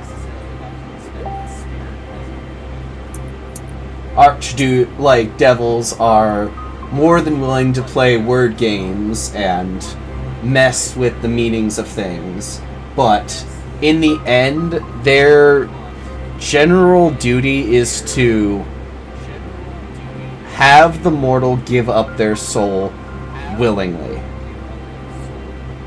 and give something in return for that.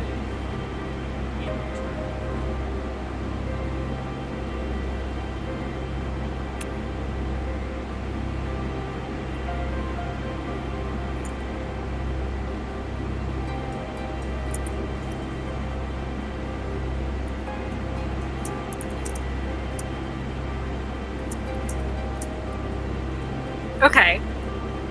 I can work with that. Okay.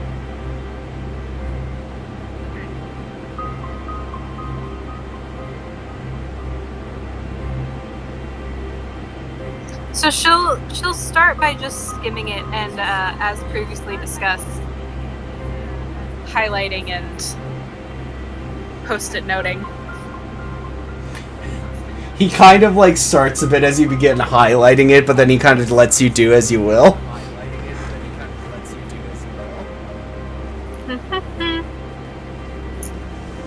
So, like, as she goes, pretty early on, she goes, interesting. I wonder if we could use this, and, like, highlights and scrawls something on a post-it note and, like, slaps it onto the scroll. So do you think there's a chance I could get out of this? I mean, there's always a chance. Is it a good one? No. It's a contract with the devil. An archdevil, at that. Mean. I'm the first person you'll ever meet, but I can't guarantee that I can get you out of this. Well, your associate said that you were the most capable person that he knew for this job. Well, he's just flirting.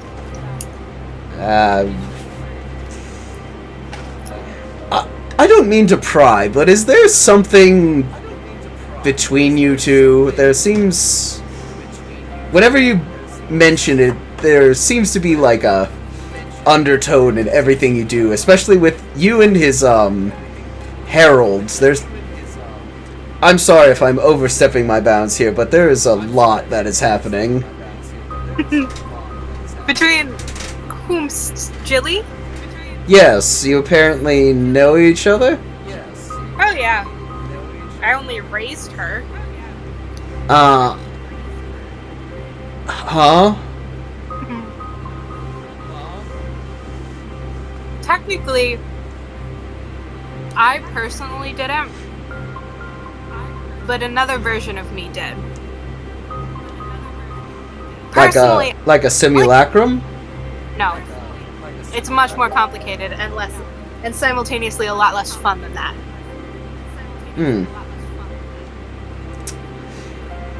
I'm more asking, do you potentially have sway over your friend, our mutual friend? My efforts to do so generally fall flat, but I do know what he likes. He kind of like, his head kind of cocks at that last statement. Uh-huh. You should be uncomfortable. You'd be surprised at what I've had to do in my life, though. Someone who has such a familiarity with the Lord of the Nine Hells is certainly a first for me. He usually doesn't act this friendly with mortals. That might have something to do with the fact that we are acquainted beyond the mortal realm. Then you are not all as you appear. For intents and purposes, I am mortal. And that's good, because you need a mortal to deal with this particular situation. As pointed in the appendices, he points down to section B. Yes, I'm just getting to that.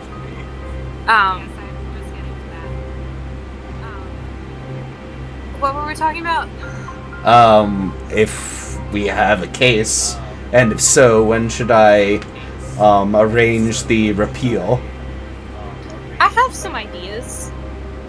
I wish the contract went more into detail about the repeal process and what exactly constitutes a violation. Hold on.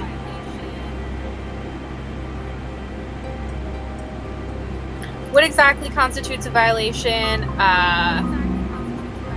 What sort of punishment? Like, it doesn't go into specifics about punishment.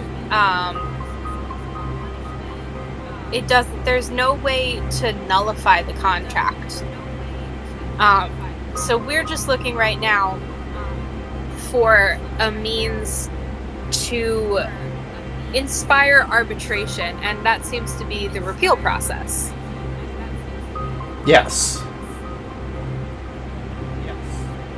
So yes, in short, we are going to want to get that going. Maybe not until we're a little more prepared. Alright. Well, I'll leave you to it then. Mm-hmm.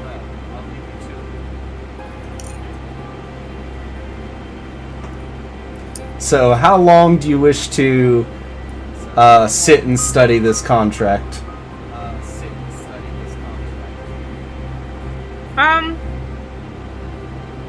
She'll put a couple hours in before her upper back starts hurting from being shrimped over it. And then she'll decide to take a walk and go visit Jujin. Alright.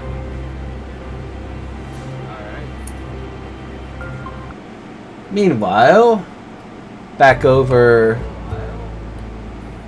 with Kriven and Tropia. Ill-gotten gains in hand. I'm rich. Do you want to actually meet up with this aristocrat, or do you want to just blow him off? I don't know. He seemed to be our biggest haul. Can we get more out of him? We can always get more. Perhaps he could, considering he's so noble, maybe he has more information on certain things. I've got to keep up my ruse.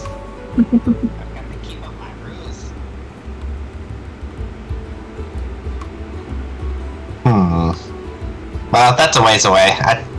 Let's think about it a bit and see.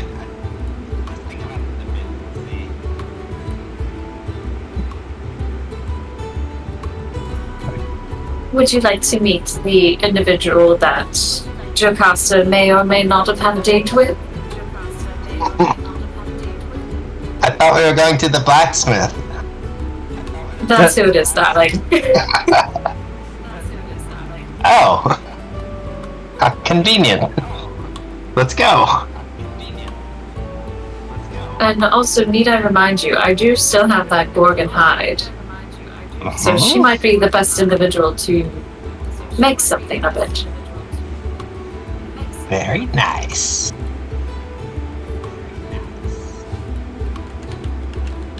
So yeah, I guess we'll head over to Juja. Alright. So, Let's see how she's doing afterwards.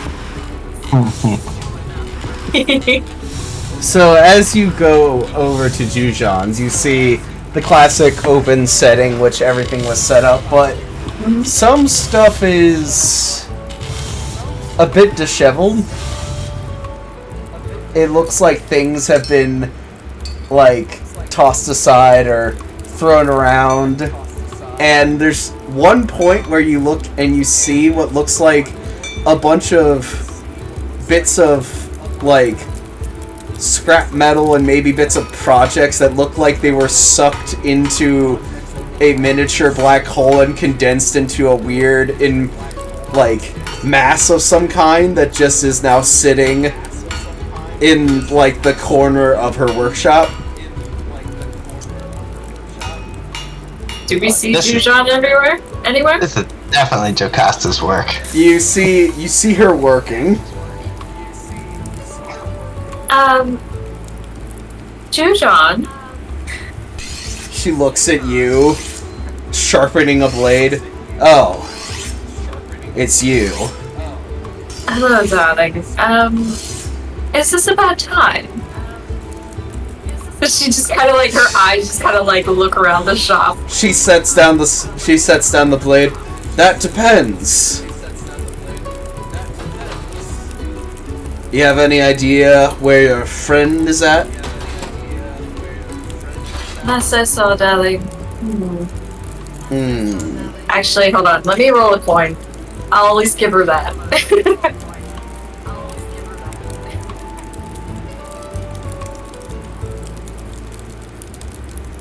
It was a blue, so she'll tell her. Last I saw her, darling, she's currently at the Perfect Pearl. She kind of like pursed her lips again before she just sets her hammer down roughly. Did your each other's company not go well? I wouldn't say each other's company. I simply was trying to get her sober again, and she decided to get belligerent. Oh dear. She said, "Oh, I could do blacksmithing." And she points over to the big, like, mass of scrap metal that's been, like, fused together with, like, apparently gravity sinkhole can be used for smithing. I was gonna say, I'm like, does it look like she used gravity sinkhole? Oh dear. That spell is not the answer to everything. I don't know why she's so convinced and on that top it is. of that, she stole my maker's mark. She does still have it. Oh, good. She didn't lose it. Did you bring her back to the Perfect Pearl? No, she ran off into the night, running across the beach saying, "I'm the greatest motherfucking wizard in the world." Oh, this is delicious. Trophy is gonna use this shit later. Right, well, she does still have it. She did not lose it. And she did make it known before we left her with her horrible hangover. She does intend to return it. When she will do that, I do not know, but hopefully before the end of the day. Well, she points over to the weird, like, scrap metal sculpture thing. I'm going to need to pay for that, because I can't do anything with that.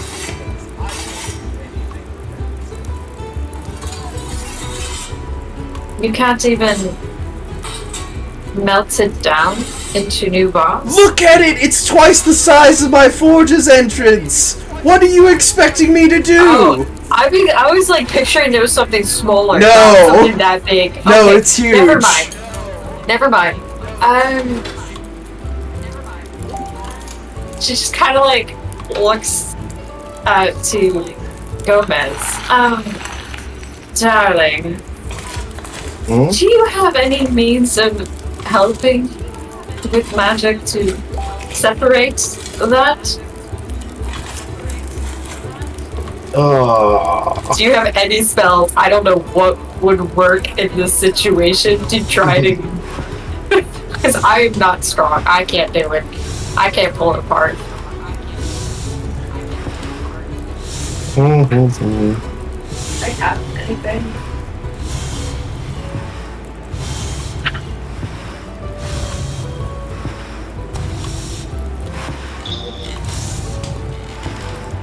The best I could do is maybe summon like an earth elemental to see if it can rip it apart. Maybe a fire elemental. She looks over to like a melting pot. If you could save as much as you can, I'd be glad to reduce the amount. If it gets a wild hair, I could animate it for you. Animate it, as in bring it to life. In a sense, yes. And what exactly will it do? Anything I command it to?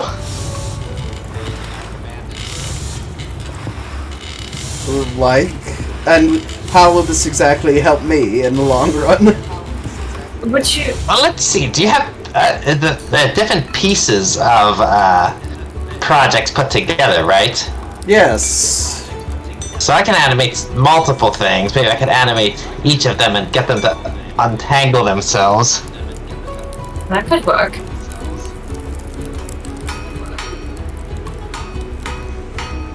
Well, there's at least...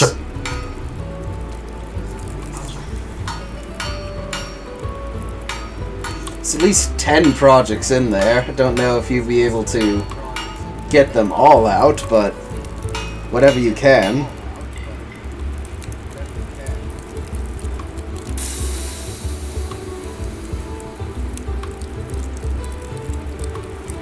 Would you say they're 10 medium-sized?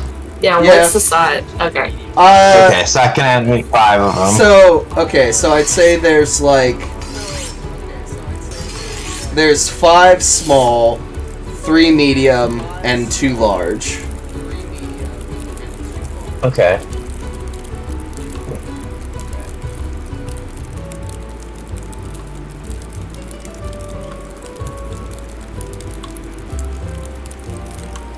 Spell here.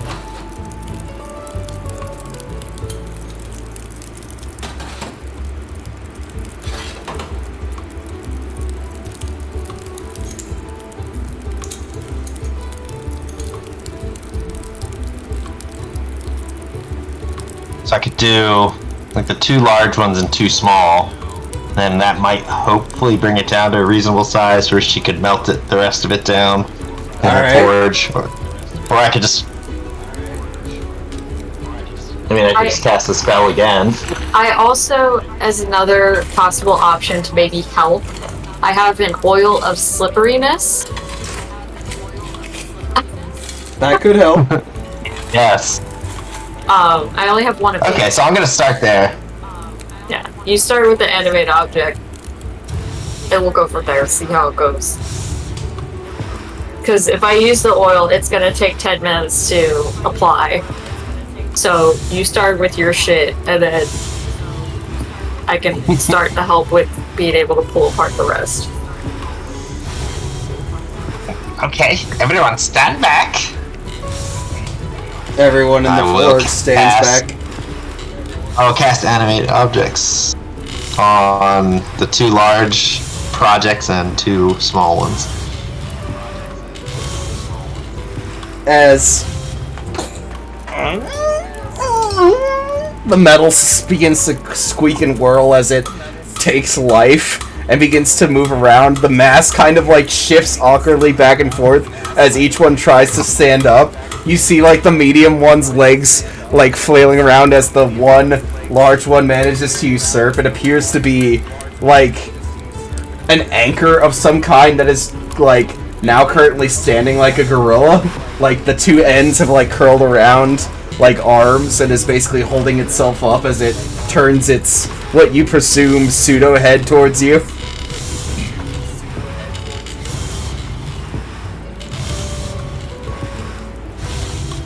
Don't want this thing to rip anyone's arms off before I free it, do you? Because now's the time to act. The metal sculptures begin to start to slowly pull themselves out of the mass, falling to the ground, Yes. and rolling around. I'm just gonna tell them to, like, try and spread out. You see a wheelbarrow fall out, and it kind of, like, flails like its two little, like, end legs before it gets up on the wheel and starts to roll itself around. It's good. The anchor, like, helps pull what appears to be a type of, large drill of some kind out of it. And the metal head kind of flops back and forth and kind of turns its head towards it before it begins, like poking its head and slowly prying out the other ones. I think it's working. Yes. Last you see what appears to be a suit of armor that pulls itself out before slowly walking over and, like, begins to, like, set things aside. Eventually you get that each of them are standing there, a bit, like, dented and out of shape, but standing in a usable shape at the end. Okay, so she won't even have to really melt them down, right? She could just Is this the whole hammer out the mass, dents. or just the part that Just he, the parts that he... just the parts that he animated. Okay, so there's still a mass that's stuck together? Yes, but I would say it is able to get into the blast furnace at this point. Trophy just kind of looks... Does that work for you? Certainly more useful than the hunk that was there before. And I don't have to start over on that anchor. Kind of taps it twice as the head looks down at her. Oh, Hammer's beard. Apparently, wizards are good at something beyond just causing chaos. Oh, they Oh, cause we're plenty good of at that chaos. too. But happy to help. And, if she's cool with that, I'll just end the spell there. The materials just all fall over where they're standing. You! Oops. Somebody clean this up as the assistants come over and start, like, gathering up the things. I'll just, like, dust my hands. Like, job well done. Wonderful, darling. Well, I don't have to use the potion. Save the slippery. Well, now that we've got that fixed, darling, and she goes to pull. Is there like an open enough space where she can unfold the portal hole? yeah, I'd say so. All right, so she just kind of like clears the area, unfolds, and she's gonna start pulling out the gorgon hide that Kriv claimed. She looks at it. What is that? It is a gorgon hide. Yes, it's one of our many plunders through our adventuring career. She Just just wonder- And Yeah. begins to look it over. What kind of metal is it? Gorgon, you say? I heard that they had skin of metal, but I've never seen one in person. Or at would least, Grim know what kind of metal it is? I mean, you can roll me a nature check. Sure.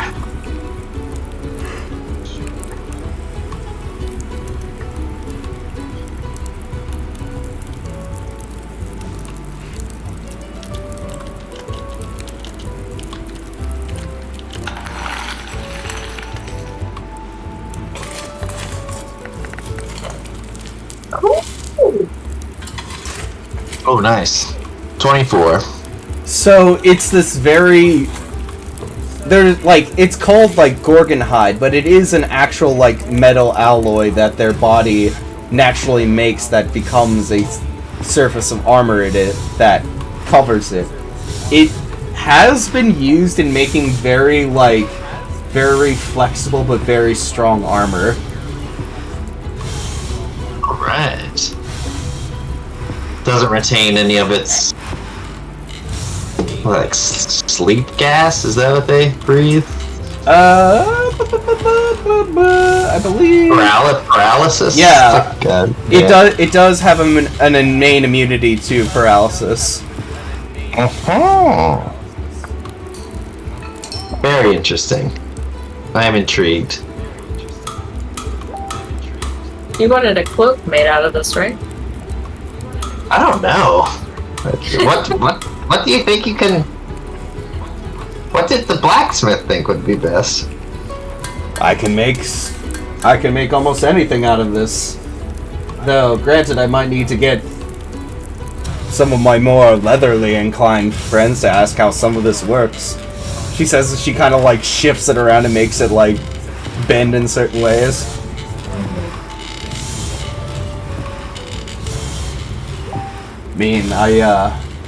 What are you looking for?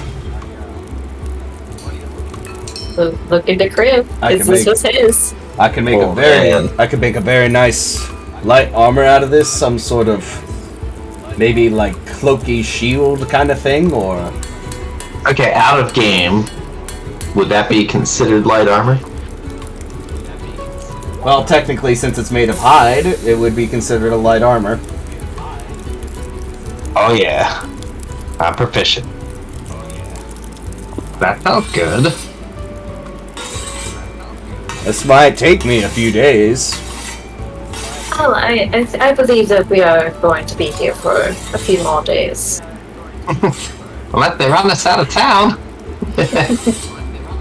She gives you a look where it's like, if your friend is any marker of that, maybe you might consider that an option.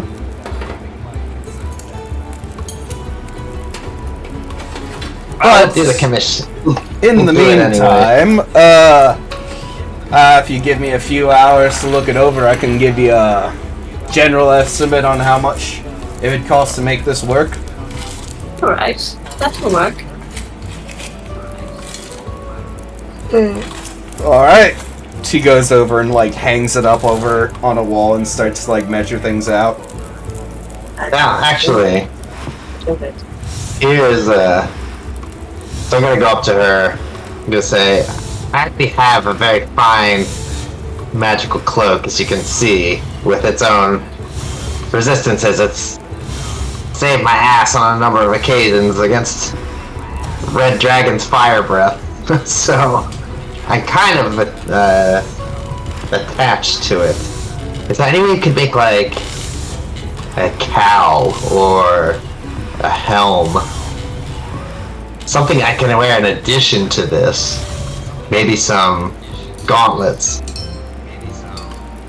I can certainly make any of those things. There's plenty. There's plenty of here to cover up your svelte self. She says, looking at you.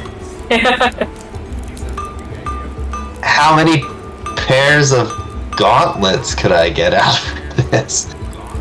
We all get Gorgon hide gauntlets. Maybe like 4 or 5. Depends on the size of the gloves you want.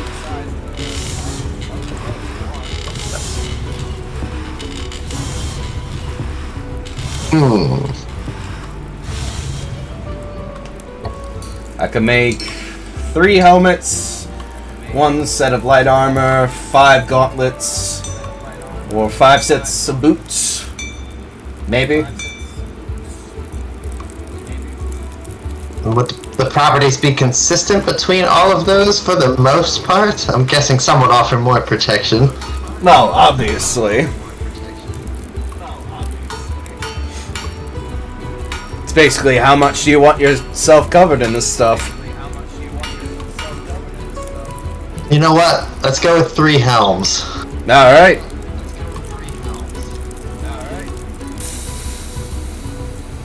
And she starts drawing out and measuring that. As you all are sitting there, as she's working, the door opens. Is it Joe? It is.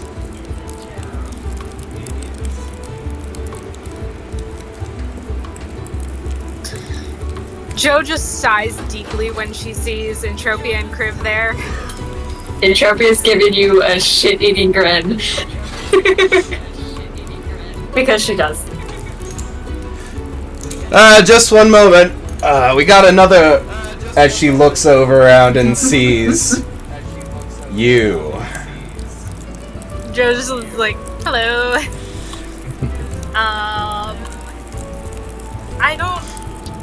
I feel like I need to apologize for something.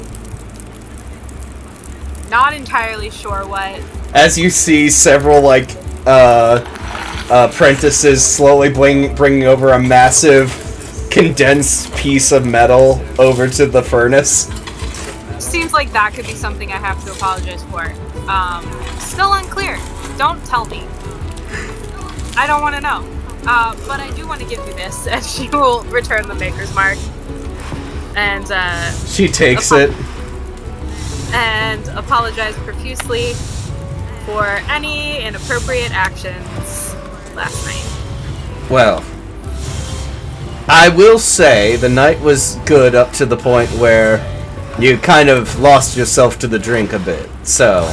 I don't have great self-control. You have made that very clear to me. I make it very clear to most people I meet. That's why we love her, to be honest. Thanks, Gomez. She'll pat Kriv on the head. Well, since your friends have been so generous with the amount of work, I won't necessarily charge you for all the damages.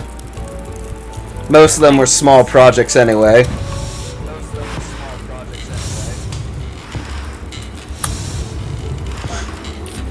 Let me check something real quick.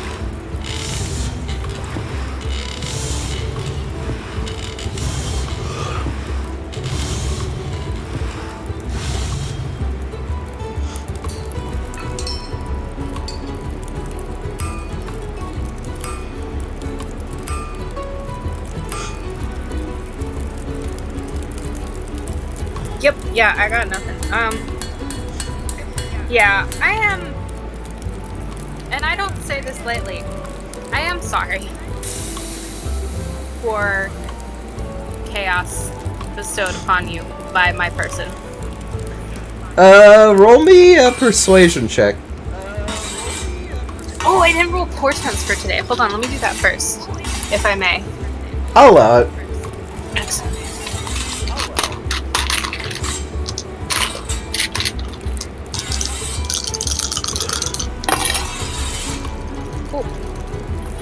And persuasion. Can Herbert help? I don't think Herbert would be very good in being persuasive. No, I think he gives me disadvantage.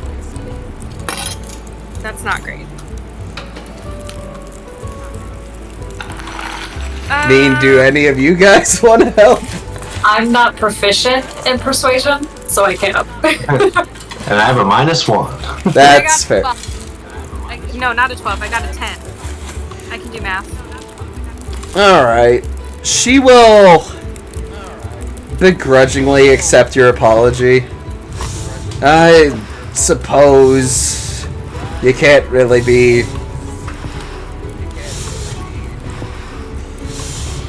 Just keep out of my shop, alright? I will step just outside the door. And I will salute her again. Yeah, that's fair. Cool beans. Awkward thumbs up. I'll see you guys later, and then I'm gonna dip and head for Cthulhu's Bedwall. I have to go back there. Where? The clothing shop. Yes. But go to someone else first. Yes. Where? So, after drinks, Nassim, was there anything you wanted to do?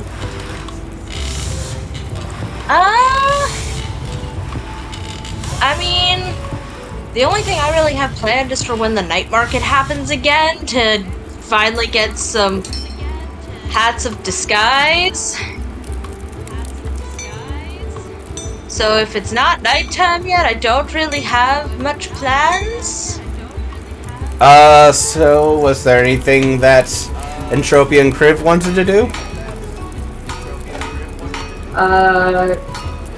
Kriv, I just wanna- yeah, what do you want to do? I just want to be in on the design process of these helms because I wanted to look badass. I mean, I personally I want to take a peek-sees at the Temple to the Fallen Dark. Because I am intrigued. I want to know what's happening, what happened there. I mean, Entropia knows based on, I think, what Nassim has explained what it was. But, yeah, she wants to see for herself at the very least. Whether or not Kriv goes along, I'll leave that up to him. That's up to you guys. Where's you guys. that temple? The temple, it's north. It's up this way. Right next to Town's Heart. Right there. Okay, yeah. If you see the purple. Yes, I do. What's close by? Let's see, there's masonry, there's guardhouses. The closest would be like the Perfect Pearl. You know, the inn that we're staying at. Yeah.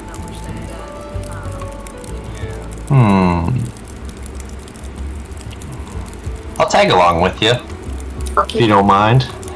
Like, we'll spend some time so that way he gives some input on the design, so that way that does happen. And we can talk later. You know, I know it'll take a couple days, so just Alright, yeah. just give us like some rough shapes of the heads that I want them to fit. Yeah, just have whoever you want these to fit on come in and I will take the measurements when I can.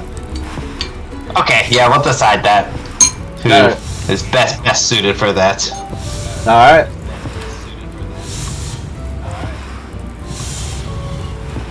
So, y'all go to the Temple of the Fallen Dark? Yeah. Yeah. Alright. I've been wanting to. This is my chance.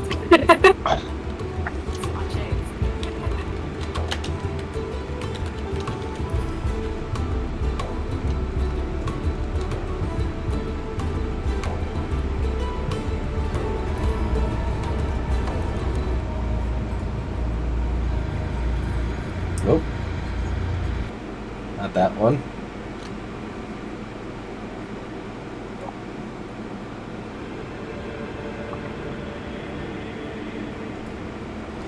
So, as you both make your way up, going through the streets, you don't really notice anything too out of the ordinary, but you do go into a nicer part of town as you come to a large, seemingly slightly...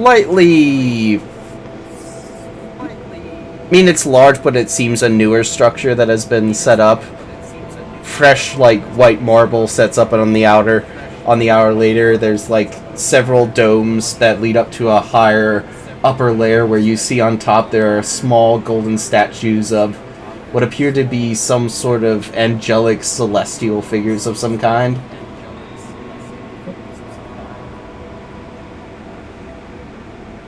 Would we recognize if they're, like, any particular, like... Do they look like they represent any of the gods? Roll me a religion check. So good at this. Is religion? Intelligence? Yeah. 19? I mean, you've seen depictions of Saren Ray look like this. Okay. Oh, okay. This might be good that Crib came along. Oh my god. My goddess. Yeah. It has been a while. It's been a while. But anyway, you stand there. There are large outer doors, but there's a small kind of a mini single-person door that leads into the main structure. I mean, she'll probably walk up with, you know, Mori on her shoulder, her bird friend, and she'll give her scritches, and then we'll probably open the door and step inside to see what's inside, how it looks.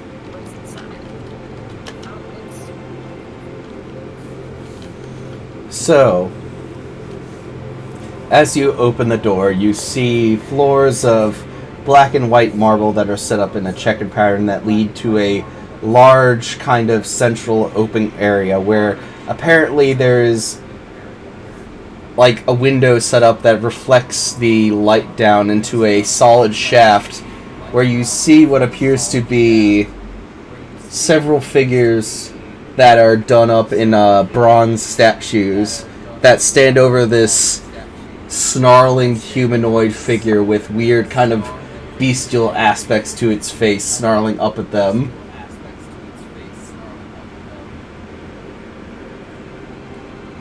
Around all of these figures, there are aspects that you can at least recognize as some of the prime deities. Paylor, in particular, you recognize with his ever-glowing head of the sun. Yeah. Who is the snarling figure? You can go Is up and there a investigate. Are there I'll do it. plaques? I'll investigate.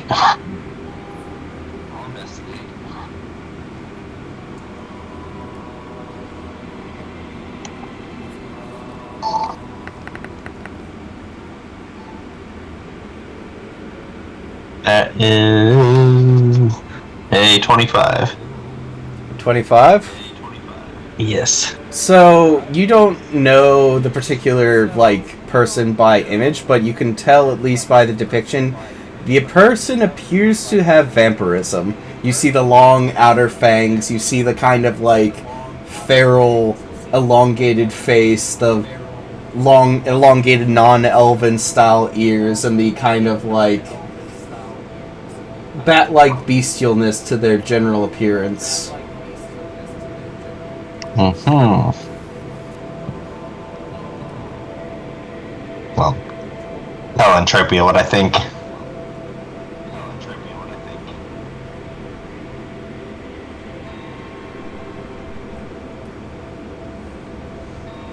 This is just the main central image. There's also other depictions of what appears to be champions and heroes of all sorts that are set up in alcoves around the outer rim of the circle where this is at. Are there, with the various heroes and champions, are there any that depict those of Vox Machina? Those that are in the center appear to be a Vox Machina. Oh. Is Vax one of them? Vax is not there.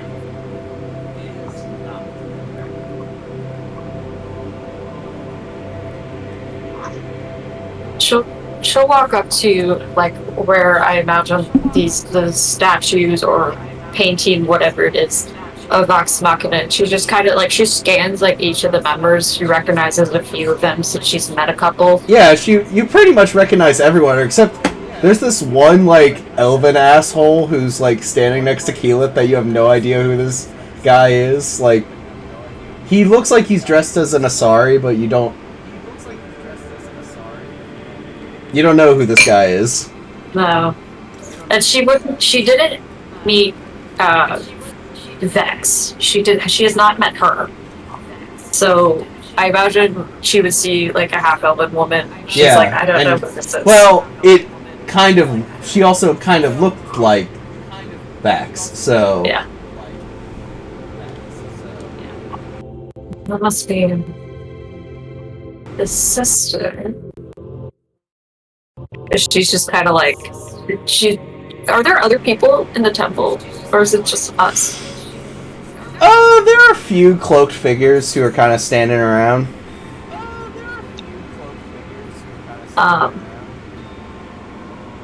If there's one close enough to us, Entropia would get their attention to see if they're like a priest of this temple or not.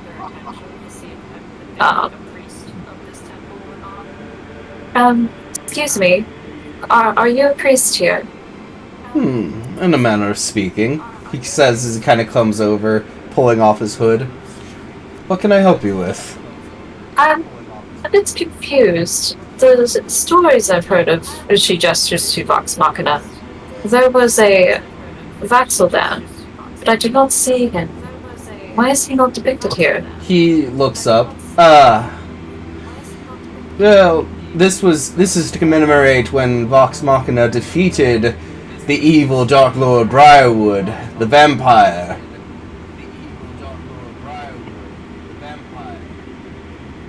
He kind of turns back to that vampire. Would she...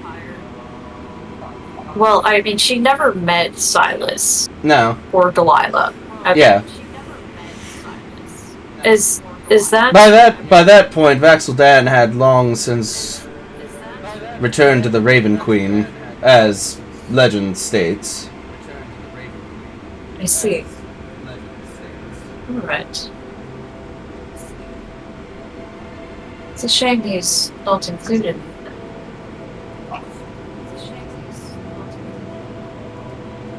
But thank you. Quite. You aren't from around here, are you? No. No, I'm not. Certainly tell. Far too pale to be from somewhere around here, if I may be so bold.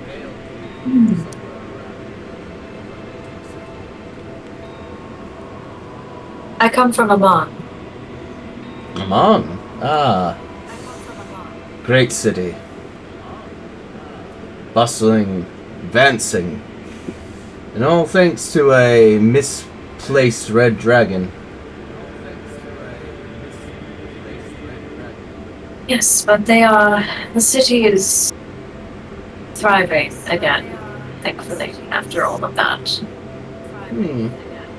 He kind of nods his head back and forth. It is certainly thriving, but one has to wonder.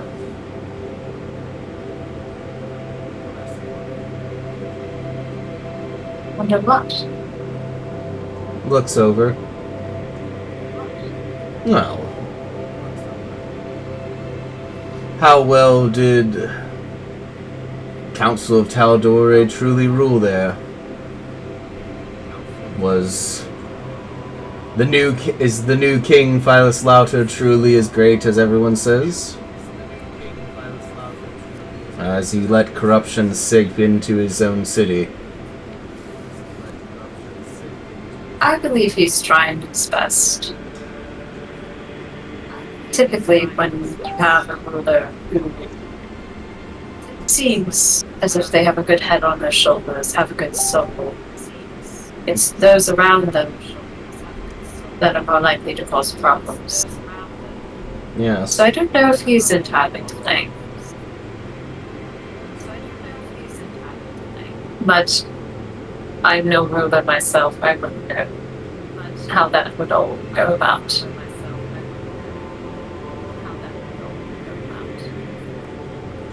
And she just kind of turns continues looking at the statues.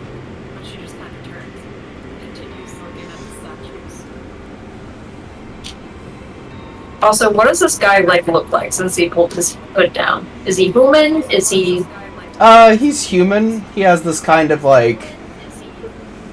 salt and pepper, dark hair, long, kind of pale faced, slightly pinched in the end, has a bit of like a slight mustache and beard kind of going. He's got these very deep green eyes. No, I must say, darling, you don't look like you're from around here yourself. Takes one to know one. And where are you from, if I might ask? I'm actually from Tal'Dorei myself, though my family moved from here and there.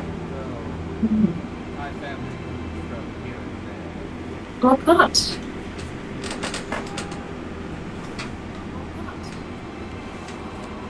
Sorry, what? She asks, what part of Tal'Dorei they from? Down near where... Do you know where Stilbin is? Do I know where Stillman is? I mean... You didn't spend a lot of time in Tal'Dorei, so not really. Where exactly is that? I haven't traveled too much outside It's of Guam. It's near the eastern coast. Oh, alright. What is it like there? Stilbin? Proper shithole, but there's a certain beauty in it. If you know where to look.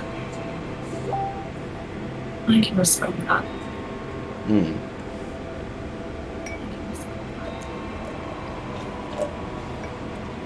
By your, general attire, I can assume that you worship the Matron of Ravens? I do.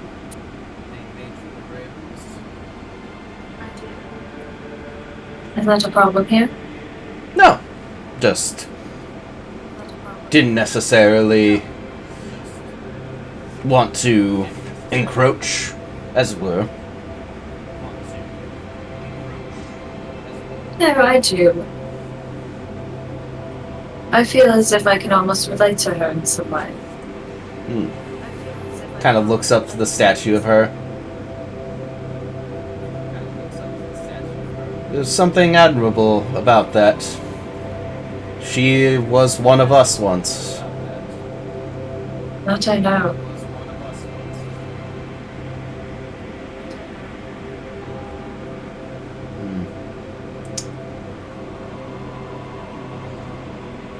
And as I see, there are multiple gods here. Who are you drawn towards, if any? Kind of looks over. I'm drawn to the dragon myself. Then you would like my one friend who I'm here with. Oh? Not him, as she's gestures to wherever Gomez is as he's just Curtis stepped away. So he's probably just floating along. Yes, I have a friend who is the cleric of the Platinum Dragon. Tell me more. And he seems to really catch interest in that. Now, before I continue, can I do an insight to see if this guy is genuinely interested, or is this something that could possibly turn around it? Because I think we all had wanted posters, including Belgar. So just to make sure he doesn't try to be wait a minute, he's wanted. Try to be a snitch or some shit. Sure, you can roll me an insight. I mean, it's not going to be a great roll because I'm not good at insight, but we can try. Yeah, it's about what I expected. 7. Hard to tell. I mean, you Hard just to tell. you just He met seems this interested. you just met this guy at the temple, so Yeah. Well, he is the follower of the Platinum Dragon. He goes by what's his name? Where's his token? Where did he go? Where's our boy? Z. Yeah. Where did It's Zrakax. his name is Zrakax. And well, for as long as I've known him, he's always been a cleric. Platinum Dragon. I don't know if there's a certain level of standing in the church, but I like to think that he has a pretty important role. I could always bring him by when he's not busy with other business. I would be certainly happy to meet him. I'll be sure to let him know. Well, you can find me here at any particular day. Are you here all the time, or in case we cannot meet you here? Unless you prefer we meet you here. I would prefer a meeting during the day. My evenings are far more busy. Of course. Alright, then I will be sure to let him know to come here sometime. I don't know when that will be.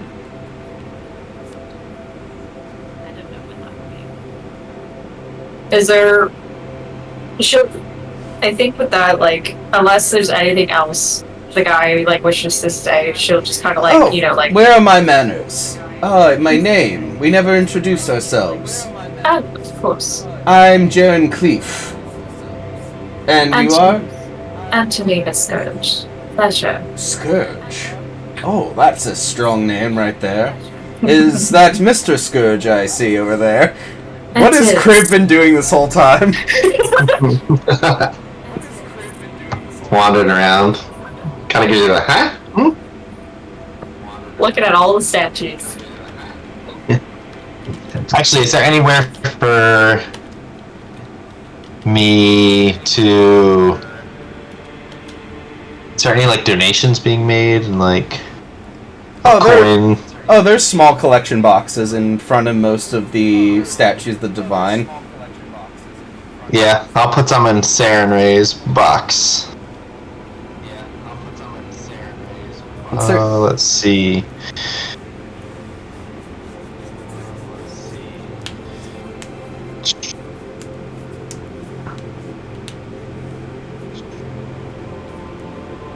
About 5 silver pieces. Oh, I mean, that's certainly good. You feel your chest warm a bit at that action.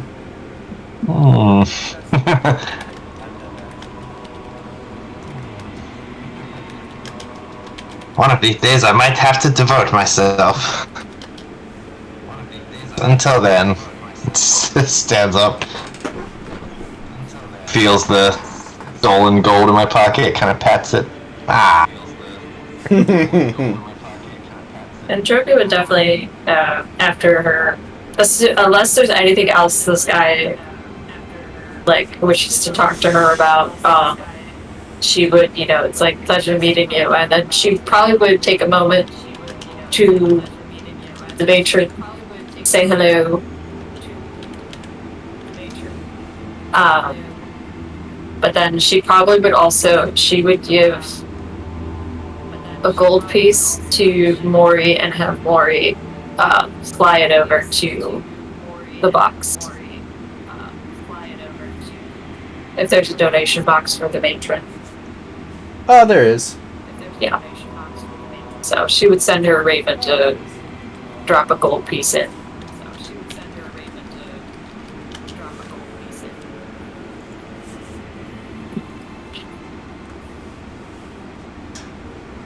Alright. So, was there anything else you wish to do? I don't really have much else. Grove, did you have anything else?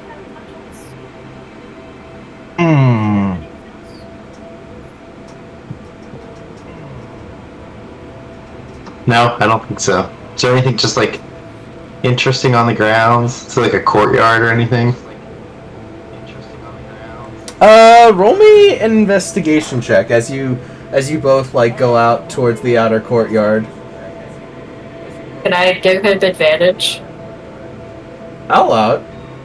Oh, you have advantage. Alright. Sweet.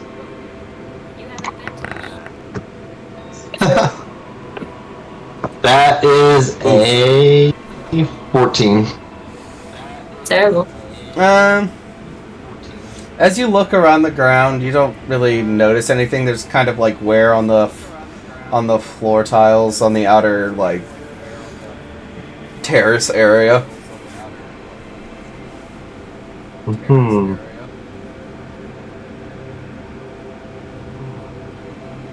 Sure, this place holds many secrets, Entropia. Just whisper to her.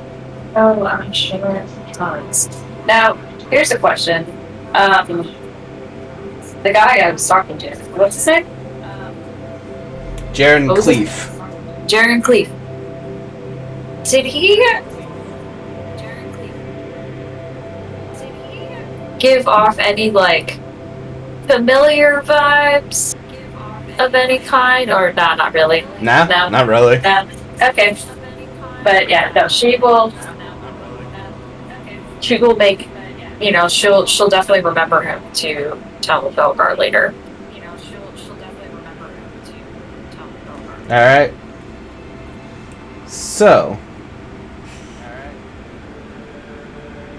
as you're walking out,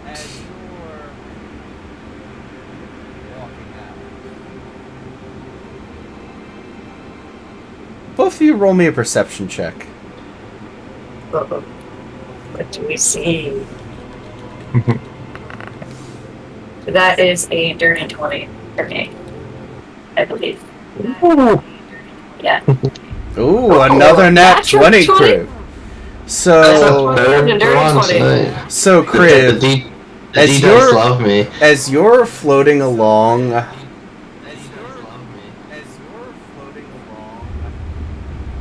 you kind of thought back onto what, like, the ground, and you started, like, to think, and something about it just seemed off.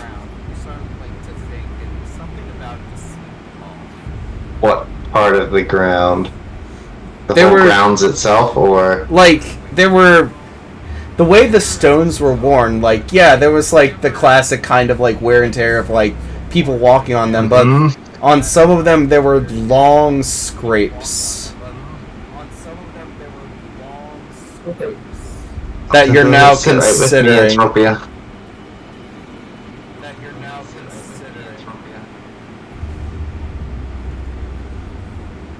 There's something going on in there, Entropia. Like what? And she just kind of like looks back. The tiles, but just like they had long scrapes across them that weren't consistent with just normal walking wear and tear.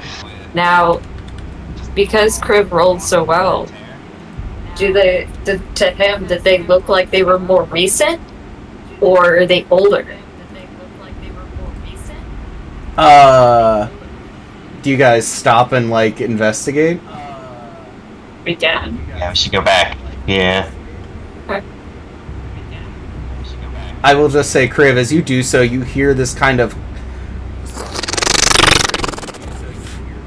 rattling sound that kind of goes across the back of the... I don't like that. I don't like that, whatever that was. And that was just at, like, me getting close to the tiles? That was, Or like, was it just you a coincidence? heard it off in the distance as you were turning around. Oh. Are we still on the temple grounds? Yes. Okay. Are we in the temple, or are we, like, just outside of it? You're just outside of it. Okay. Okay, and the scrapes are on the floor inside, right? The scrapes are on the floor leading into the temple. Oh. That's weird. That's fucked. I don't like that. Can I do an investigation to see if they look like they're newer or older? Sure. Alright. And, Ooh. I mean, that's a 22 because reliable talent. I will say you begin to look, and they definitely, you feel like yourself starting to, worry, but then you, focus yourself and you look back down and you begin to work, and you notice that they are newer. There's a kind of, white powderiness to them, as if they were made, if not, they had to have been made in, the past couple of days. Okay. He's gonna hop onto his broom. Good call. I'm gonna light the lantern of revealing. Ooh. Just as a precaution. And examine the grounds. You begin to look around. You don't notice anything, but as you notice the sun is beginning to set and the light begins to low, the kind of bluish green glow of the lantern of revealing is the only light source in this outer, I don't want to call it garden, but it's the outer ring around the temple. Mm-hmm. You also notice that you guys are alone out here.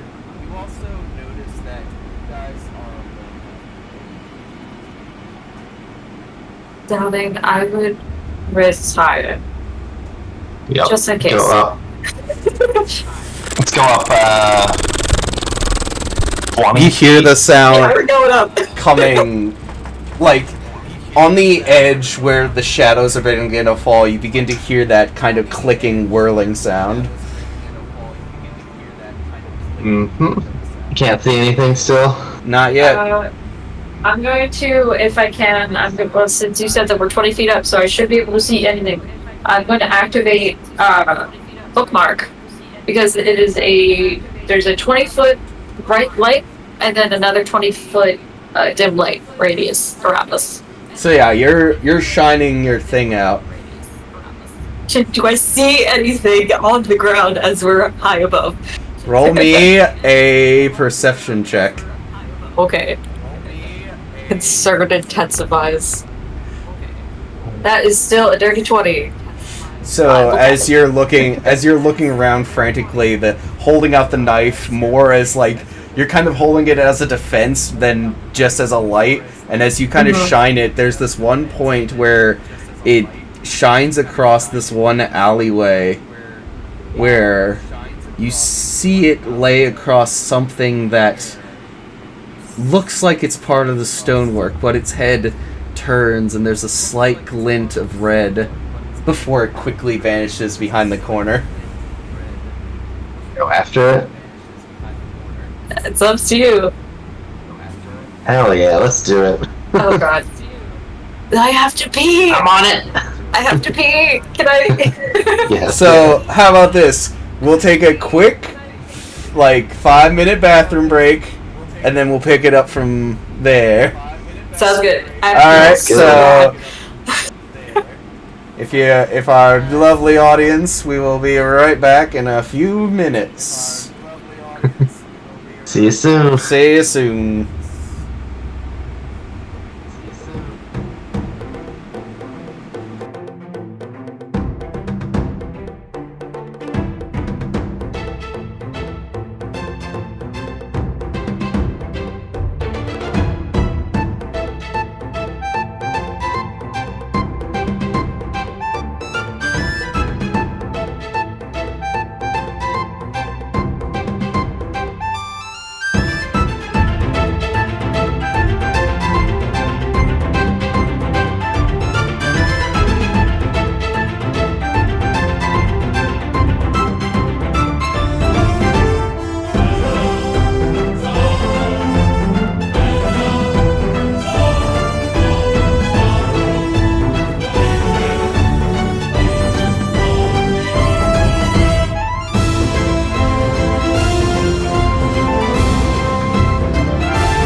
This is fine.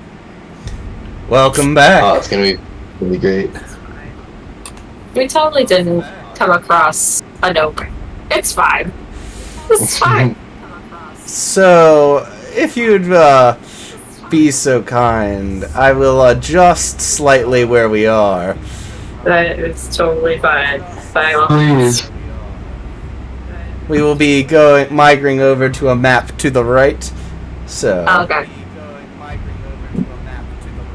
At least, where do you want us? You can we're on the map, but I don't know where you want us in particular. Guys are about here. And I'm assuming we're still at least 20 feet off the ground. Yes. Just to make that clear. And you saw the thing in this alleyway over here.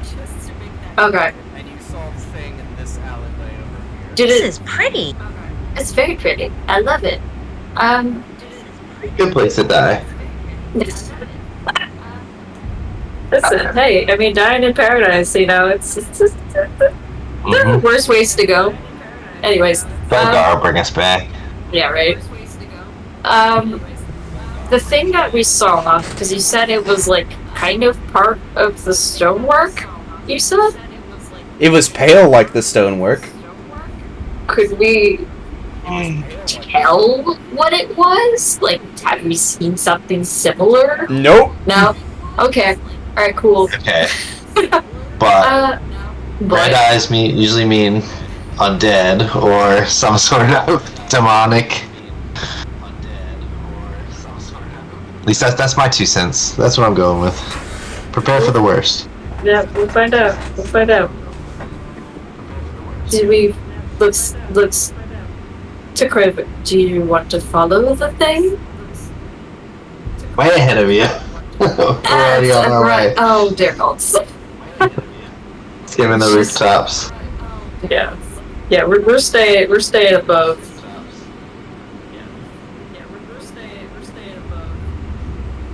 Alright. So, where do you go? What do you do? What do you do? Where do you go?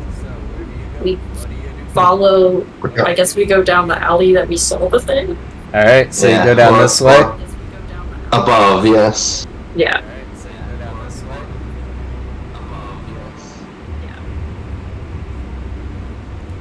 So as you slowly float over, do you wish to make perceptions or do anything while you float over?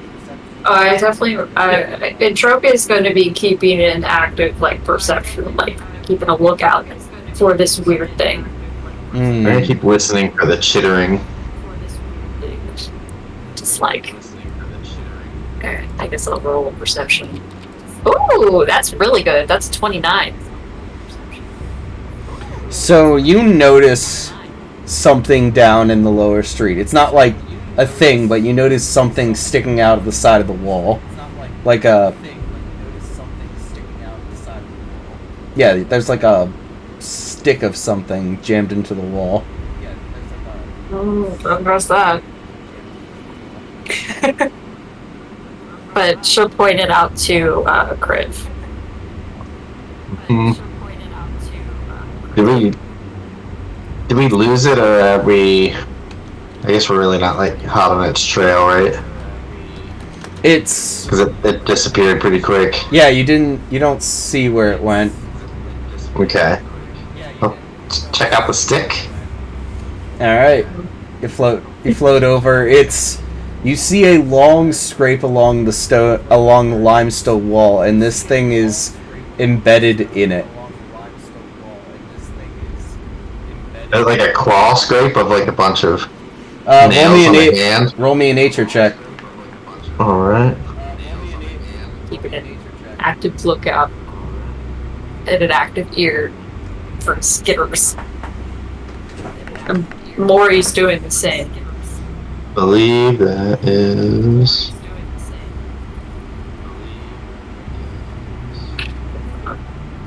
That is a 16. Alright. You look over it, and, like, it looks like claw marks, but this thing is, like, you're not quite sure what it is. It's got, like, very... How do I put this? It has a humanoid-looking kind of... like almost a 5-span finger thing, but it's on a scale that is much larger. And then you look at the thing in the end, and you kind of reach over and slowly begin to, like, pull it out of the wall, which you then see it's not a stick, it's a piece of bone. Oh, I don't like that. I don't like that.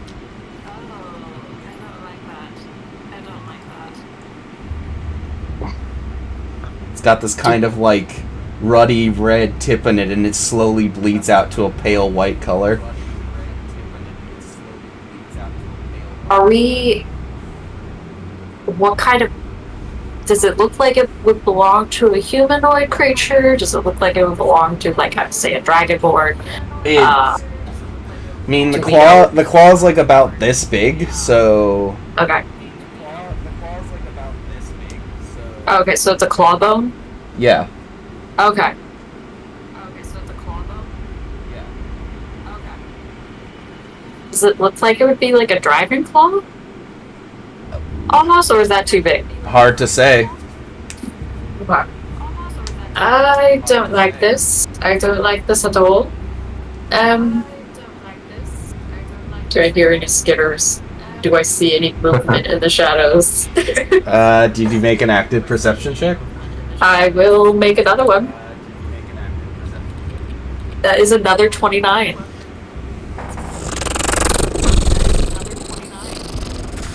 Which way?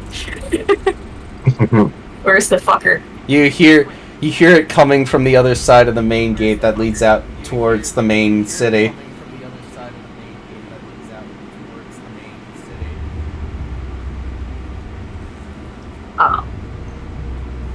Entropia will actually, she will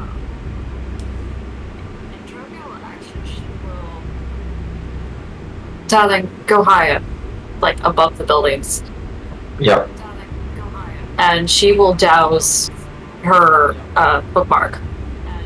Alright. You think like 40 feet, maybe? Yeah. Yeah. And she will tell you which way it went.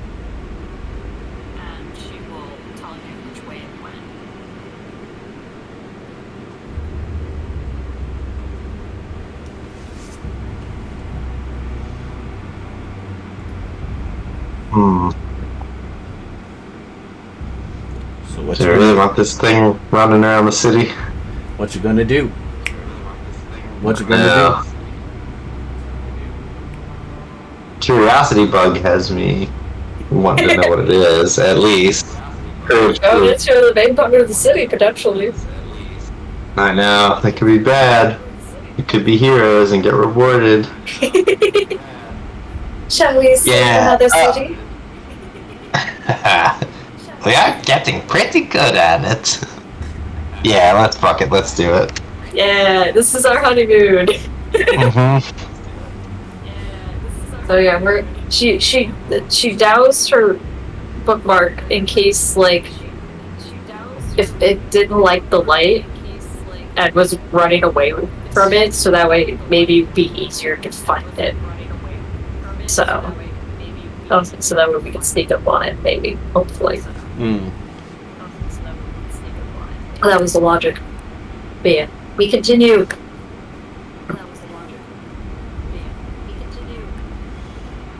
So, as you fly towards the main gate, you notice a kind of...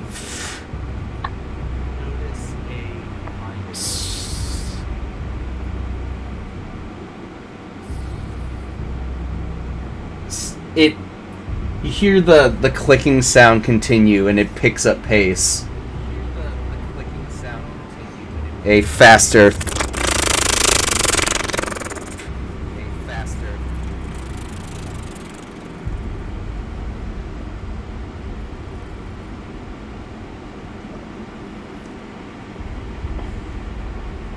Still moving away from us? Or like trying to circle us, or? Yeah. Roll me a perception check.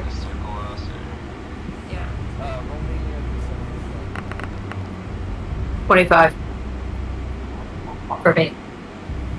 Alright. Another natural 20 from Crib. That's just 20. You hear the sound, and it's, I know, echoing. It's so where like the gate is, it's like up underneath, like on the underside of the gate. Like it burrowed? No, like it's hanging above the gate, like hiding in the Like upper. Like a bone centipede. Yes. It's waiting to drop. Yeah. Gotcha. I'm picturing a bone centipede. That's what I'm picturing. Oh, I hate that. I hate that. Ew. Let's see. Do I have anything? I'm trying to think of what I want to do. Listen, I might want to throw something. Yep. Is there anything on the gate that I could animate with animate objects and Yeah, sure. make a grapple check against it to like pin it in place? That's fair if not. I mean, I can't really think of anything. There's like the big gate, there's like the chain that raises and lowers it. Yeah. Or if I could use the chain. I mean, can you animate a giant, like, gate chain? Probably no. What would you consider its size? I mean, probably gargantuan. It's a city. No, I can't then. Okay. Only huge. Only huge. For logistics, how big can you do the thing? I mean, if the chain was a snake, that would be the biggest snake you probably ever seen. Yes. Yeah, that's fair. You know what? Entropia is going to. If you got nothing, Crib, she is going to throw that claw that we just found, like, under the gate. To see if it jumps at it. You hear that kind of slides a bit.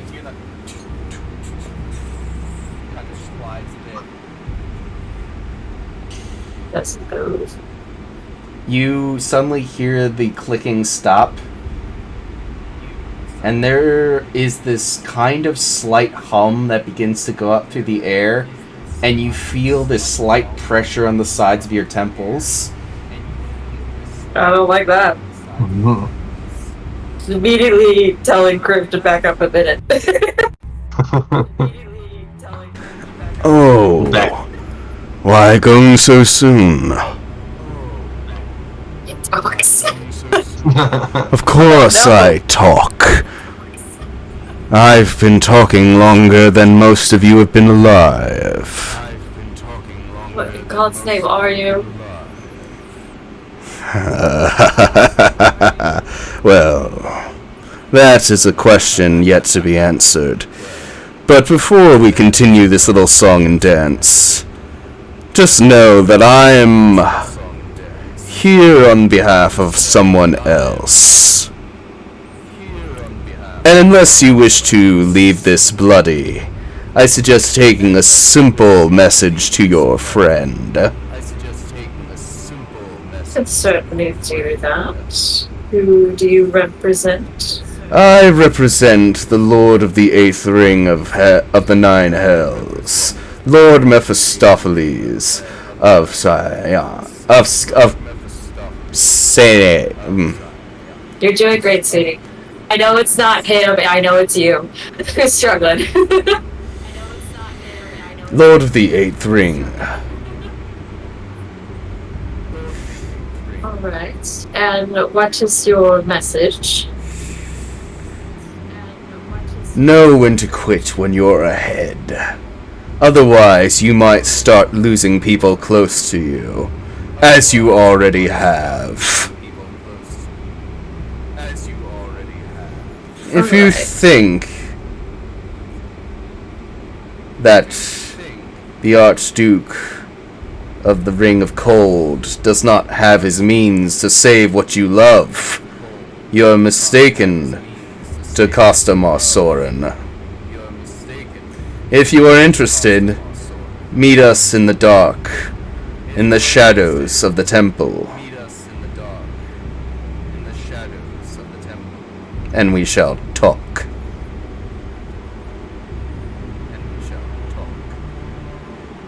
Did this thing address me as Jocasta? No, Or is this is just giving the message that he was told to give. Got it. All right. I just wanted to clarify. No Yeah. worries. All right. We will give the message. Now, shall we go about our daily business, or do you wish to complicate this further? Hey man, my soul's already spoken for. I say we part ways. As do I. I have business elsewhere in this city. As do we. Until we meet again, friends of a foe. Does he skitter away? He skitter. So you actually see him, and it's like a millipede. The speedy moves. Oh, I hate it. There is. So you notice all around him the sound was like small bone spikes that were jittering on him, and these cicada-like wings on his back as he skitters down on these 4 long wings. This backwards kind of digidegrade legs as he actually gives this courteous bow before he disappears around the corner. I'm gonna Trophy does a shudder. Yeah, I'm gonna take a quick sketch of it in my That book. was horrifying. If you're interested, Yeah, do you have a picture? I can get a picture. Yeah. The Me- next thing. Now, really, Intro is going to want to know what exactly Jocasta is doing for this man, because this is weird. She doesn't want us involved, and yet we're getting involved. It looks like this. Oh, I hate it. Where is it? Ooh. Where is he? Where is he in? It's in Owlbear. It's on the Oh, map. he's on the map. There he is. Oh, no. Yes. Oh, no. That's a nope. That's a big nope. I Yep. don't like that. Ew, gross. Alright. Cool. Alright. So is the 8th ring the cold ring? Is that Yes. what I gathered from it? Okay. It's spelled Cania. I want to say it's Kana? Kainen? Kain? I don't know. Oh, I definitely have words with the certain pale tiefling, as it were. And also to give a message to Joe. So, what do you guys do now? Shall we go find Jocasta? And Is there actually, anyone around? not that you can tell, though you do notice as you're kind of standing there, the broken bit of bone that he has is actually starting to like fizzle and slowly turn to this sulfurous ash that blows away. Yeah, that tracks. That was odd. What in the 9 hells is she up to? Kriv, roll me a Exactly. roll me That's roll me exactly a roll me a history check with advantage. right. Yep. Oh, I know why. Uh-oh. Have you seen this thing before? Oh, sure Kriv has. What the Another fuck, nat 20. That's 5. Holy shit. Damn. That is what is known in your culture as an Ostaluth, but what is known in the common tongue as a bone devil. Mhm. It is a mid-ranking devil on the hierarchy. Yeah. And you have never seen most hobgoblins be able to contain it singularly. That thing could easily kill most people. You're not even sure if you could have taken that singularly. Not just us two. We might have a chance if we had the whole party. Both of you could. Both of you may have had a chance, but any of you singularly, not really. Yeah, no, that's fair. See, he probably didn't know how powerful we actually are. He probably was also given. We didn't show our hand. That's good. He also probably was told not to hurt you. Probably. At least you hope so. I've been a pawn in too many devilish schemes in my life.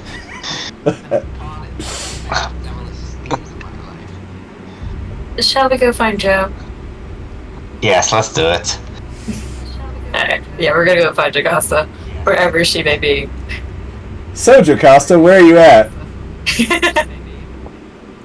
I said I was going to Kabutus by DeWalt because I wanted to talk to Bardo.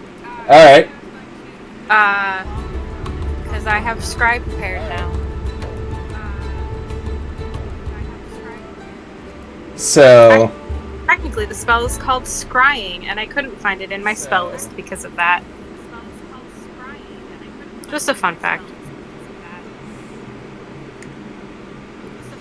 Alright. You can take your tokens back to the main map if you wish.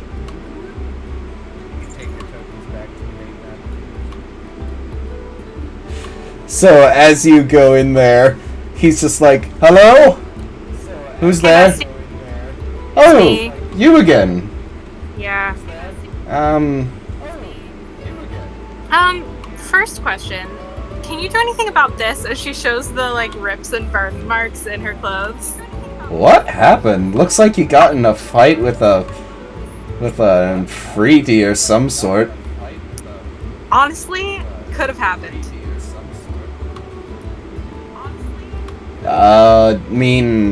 I could try and patch him, or I could make you something else. Yeah, how much would it run me? A few silvers? Depends on how nice you want it.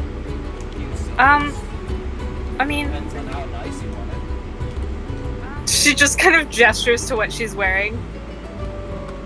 You know? Yeah, I'll see what I can find. Basically some of it's salvageable, and she, starts pulling off the metal bits. So there's a lot of metal work in her, current outfit. So I really just need, a top and some pants.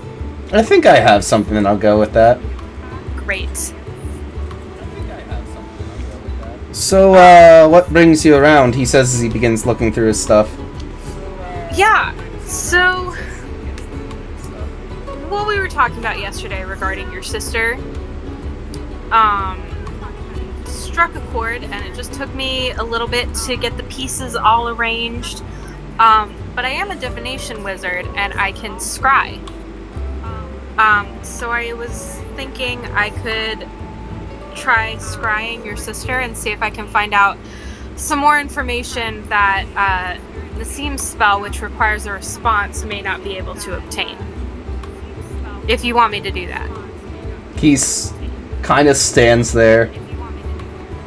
There is a look of hesitation on his face. It's okay if you want to think about it too. We're gonna be in town for a little while. He shakes his head. No. I want to know. I'm just afraid of what I might learn. Yeah, I get that.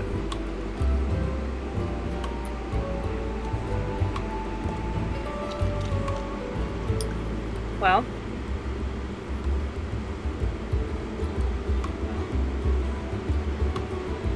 do you want me to... He gestures for you to do. Alright. Do you have anything of hers? He stops a bit and then slowly goes to the back room. Just 1 second.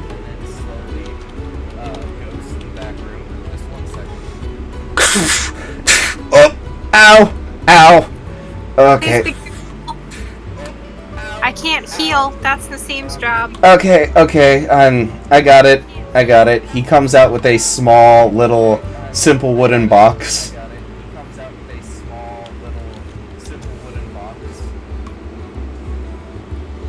And he hands it to you. Thank you.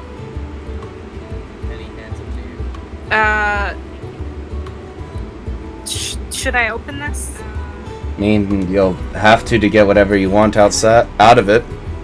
Okay, I wasn't sure if the box was hers or if it was something inside, so I'll open it.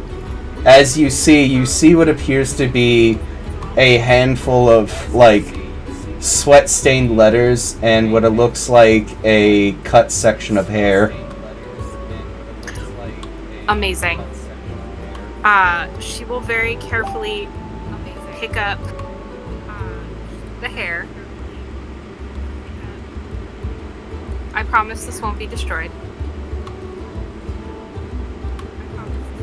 And she's going to cast Scrying using her, I know she always uses it now, but just to say out loud, using her staff as the focus worth at least 1,000 gold pieces. The target must make a wisdom saving throw. Because I have the lock of hair, the target subtracts 8 or 10 from their roll and has to beat an 18. Alright. Actually, hold on. Let me make sure that that's the correct number.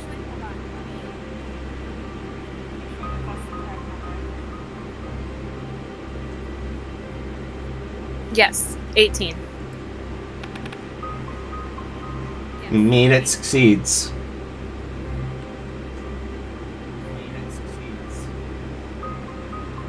So as you begin to look through the crystal of your staff, you begin to see things, the sky passing by, clouds, water. You see the edge of a city come into view.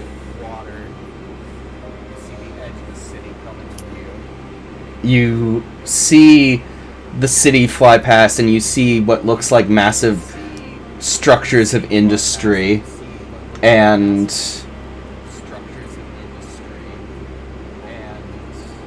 constructs of all sorts heaving massive amounts of raw materials back and forth as groups of people slowly lead them on long chains and begin to like lift up these massive beams on this kind of a lever system into place as they are building some sort of structure.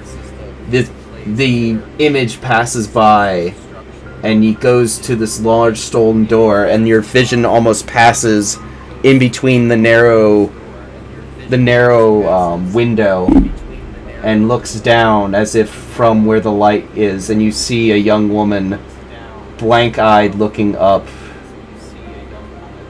at the sliver of light that's coming down on her. Her hair is completely shaved. Her clothes are rough spun.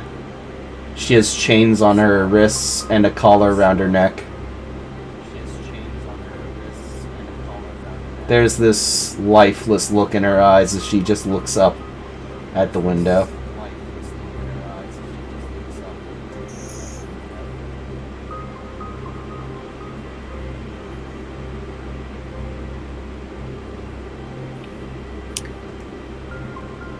Well, she's alive. His eyes go wide and the corners of a smile come on his face.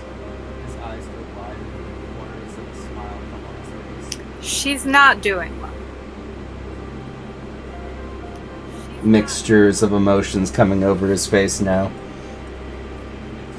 But, I mean, if she's alive, that means that there's hope.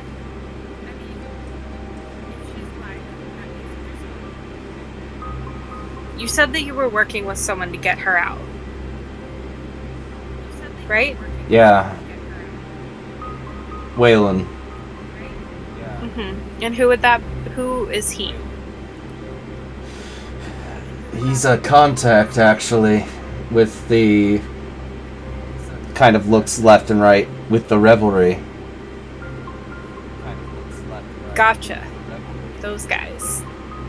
I've heard of them.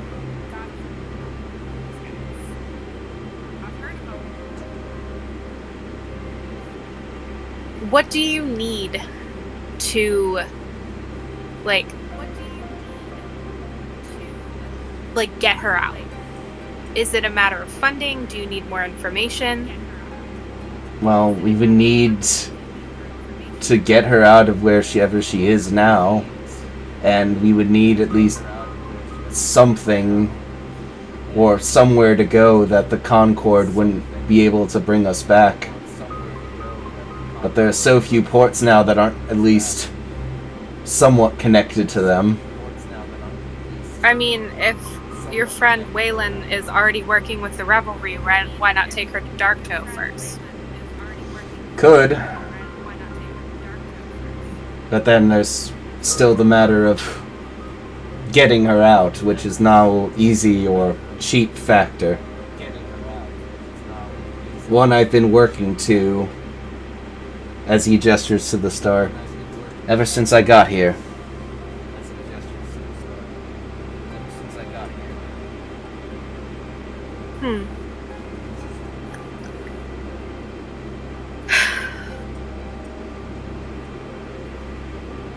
Alright. I'm gonna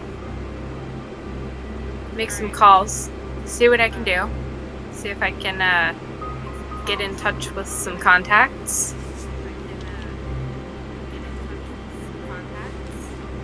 See if there's anyone who can act on her behalf.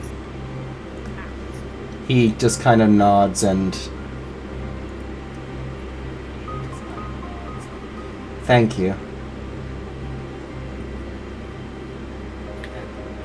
A long time ago, I worked with the Concord.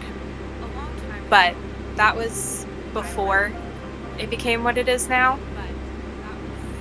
It actually used to be a decent trade system. It started out as a good thing, but I can't help but feel like being tied into such a corrupt system, even before it was corrupt, is anything good. And maybe it's selfish, but if I can help your sister or even anyone else, maybe it would help to right the wrong that my association with the Concord became, if that makes sense. So yeah, maybe it's self-serving, but you know, you seem like a decent guy. I'm sure your sister's great. I don't abide slavery in any form, so there's also that. It's morally wrong. He offers you a bundle. Please.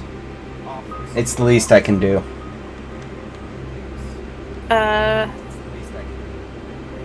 Out of game, how much would this normally cost? Can I tell?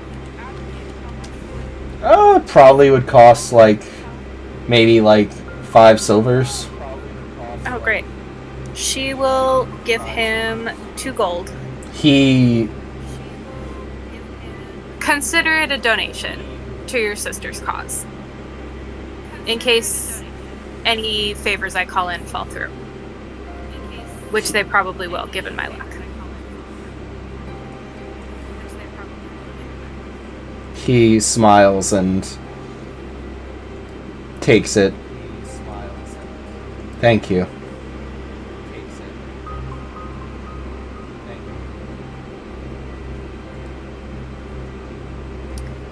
And thank you.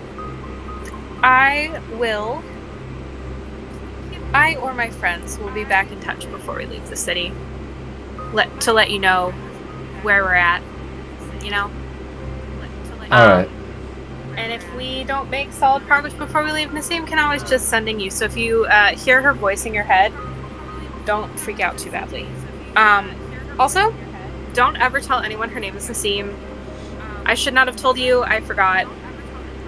If anyone asks about a blue woman named Nassim, you've never met her.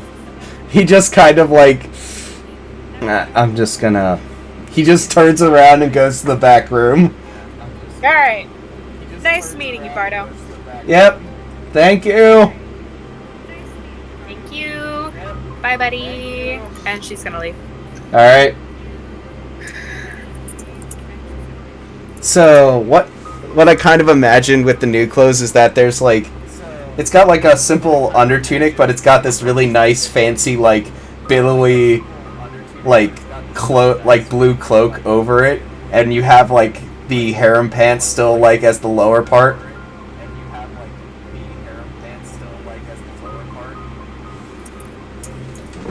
But... And she's gonna head back to the Perfect Pearl, for reference. Alright.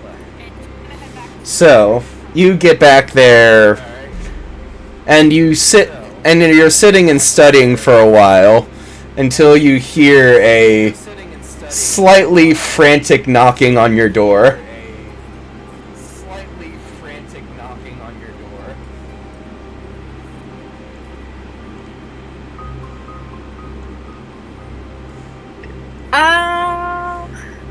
Is there like a peephole? In a hotel room? I mean, I guess in this one it would make sense. I would like to peep through the peephole and see what I can peep. So, Criven and Tropia, what do you do as you're trying to get into Joe's room, but she's not answering the door? Assuming that, like, you could see the people on either side, she's literally just gonna put her eye, like, up against it. Darling! Knocks on the door. I know you're in there. Joe's going to... She's gonna, like, unlock the deadbolt and then consider leaving the privacy chain on, or whatever it's called, the, like, slide chain that you can open the door part way. She's gonna consider leaving that on and then go, no, it's fine, and then open... unlatch that and open the door. Amazing. Immediately storms into the room. Hi, besties. Oh, darling. I imagine, like, either Criven and Tropia flies in, closes the door immediately, and locks it. Yeah, and Tropia's already, she's locking the door, runs over to the windows, if there's any curtains, closes them. You know what? Just for shits and giggles, Criv, you actually, like, start pouring, like, salt, like a salt, like, line across the... Yeah, just a precaution. That seems excessive, but okay. Jocasta, darling, dearest. I don't like that. I immediately don't trust this conversation. We met a friend. You already know my friends. And then she proceeds to give the message of, what's his face? The nope centipede. The gist of it was basically go away and stop meddling. No, it's more of like, listen, you don't have to do Asmodeus' bidding. You can make a deal with me. Mm-hmm. Yeah. But if you keep meddling, I do remember it saying if you keep meddling, we're gonna go after your friends. Yeah. Yeah. Mm-hmm. Well, not so blatantly, but in the ways of devils, yes, he was basically saying. Yep. She were goddess. Wow, interesting. Mm-hmm. Why he's so interested in this place. Darling, what is it that you're working with Mr. Hall on? Some legal affairs. Don't worry about it. I won't let anything happen to you guys. Good enough for me. Criv trusts me. He's my favorite. So, And, like, I feel like in Trophy, she's just like, gives like a big sigh. Does this have something to may or may not deal with a certain pale tiefling? did the bone fairy say that it did? Darling, I know what he I'm is. gonna high five Jocasta. I know what Hercule is. I know who he is. Yeah. What has he got to do? Is this Muffus? I can't even say the name. The Muffin Man. You Yes, know, it does. okay, but low key, I think there's actually like a good reason why Joe would never refer to a demon, a devil, like archdevil by their true name. Yeah, that's fair. She is quite literally gonna call him Muffin. Stop it, please. Uh, I love that actually. But yes, they're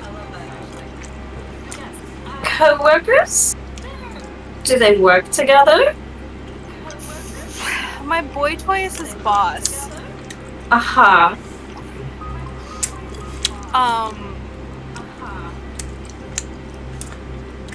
And put simply, he's trying to undermine my buddy. Sorry, for those of you in the audience, I did a visible double take when she called Hercule her buddy. You did it when you called him her boy toy, though, so. Listen. Oh, that I accept. Unflinching. I was gonna say, I'm like, listen, this tracks. This tracks for Joe. Yeah. And honestly, Hercule shouldn't even be surprised either. Anyways, Probably isn't. Yeah. Yeah, so he's trying to undermine my buddy and using Haw to do it, which is why my daughter's involved. I'm sorry, what? You didn't meet her. No, I did not. She's here. Yeah, no one knows she's my daughter. She hit on Belgar and Nassim, so That they tracks for her. I'm sure, actually. But don't tell them that, it's weird. I won't. I won't. Yeah, so she's trying to broker, I guess, a cessation, a repeal of the deal between Muffin Stop It Please and George Haw. I love this nickname for him so much. I just want you to know this is great.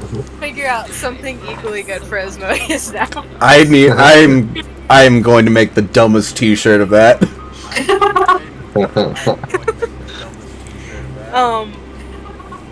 Great, now I've got the Muffin song from the Asdiff movie stuck in my head. Yeah!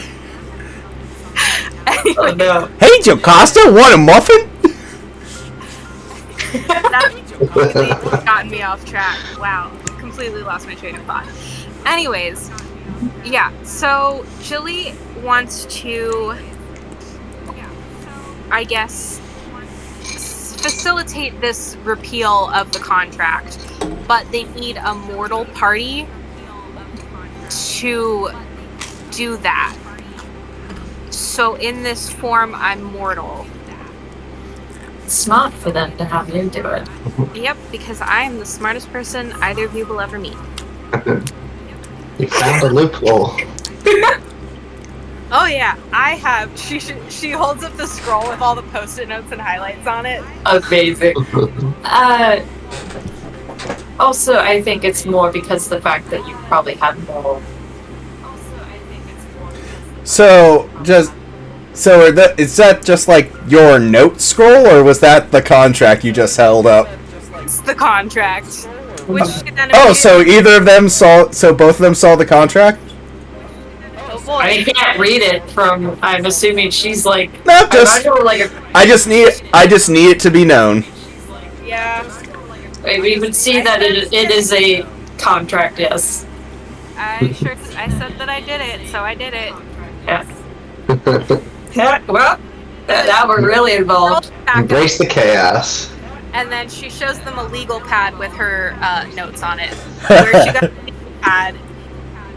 Amazing. I don't question it ever with Chicago.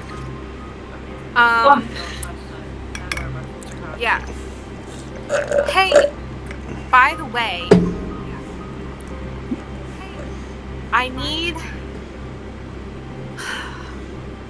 I'm considering making a deal with my buddy to help someone out. Is that a bad idea? Yes. You don't even want to know what it's about. That's cool. What sort of deal are we talking, darling? You remember the shopkeep from yesterday? Yes, the spooked one. Yeah, his sister's alive. I scryed on her. Oh. I visited him. I scryed on her. She's alive. She's in really bad shape. You and- hear a rough knock on your door as you say this. How likely am I to need to stab whoever's on the other side? Entropia, back me up. She holds out the It's fucking ready. dagger. Mhm. The dagger of returning that Entropia gave her for bookmark. She's like, all right, I'm gonna answer it. If they need stabbed, I do a quick one and then I drop and you throw a knife over me. Oh, she's already disappeared from your sight. She's like hiding in your room somewhere. All right, I will. Open the I'll door. float up out of the way. Or I will look through the peephole. I'm not opening the door yet. You can't see anything on the other side. Not that, like, there's no one there. Like, the door is physically, like, blocked. Like, something's leaning up against the door. Jilly? All right. I have some concerns, and I'm gonna open the door.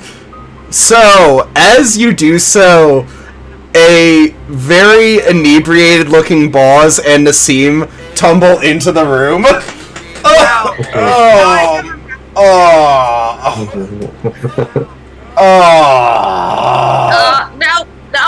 No, you're not passing out here, you fucking dick.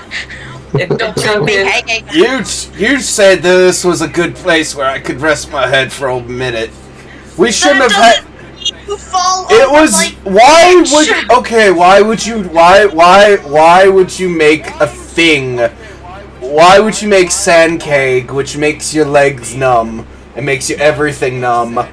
I think I had to pee, but I don't know anymore because I can't feel it. Okay, no. Putting you in the bathtub if you peed. Guys, if you pee, I can't tell. Did we smell piss on him? No. No. Okay. It'd take all of us to get Boz into the bathtub. Yes. He is like his arms just drape on either end of the tub. I did not bother unclothing him. We're just putting water in there and he's just in his Running clothes. water. And soon he's kind of snoring. Well, good thing he's too big to under the water. I feel comfortable leaving him in here to sober up. Turns to Nassim. Are you equally drunk? She already fell over. Because she spent all of her energy keeping Boz from falling over. Well, I don't think we have to be as worried about her peeing herself because she doesn't seem quite as drunk. So I feel comfortable. Red! She's passed out. I will. Well, actually, if I may, Jen, you're not concerned about her peeing herself because you hear her make a slight.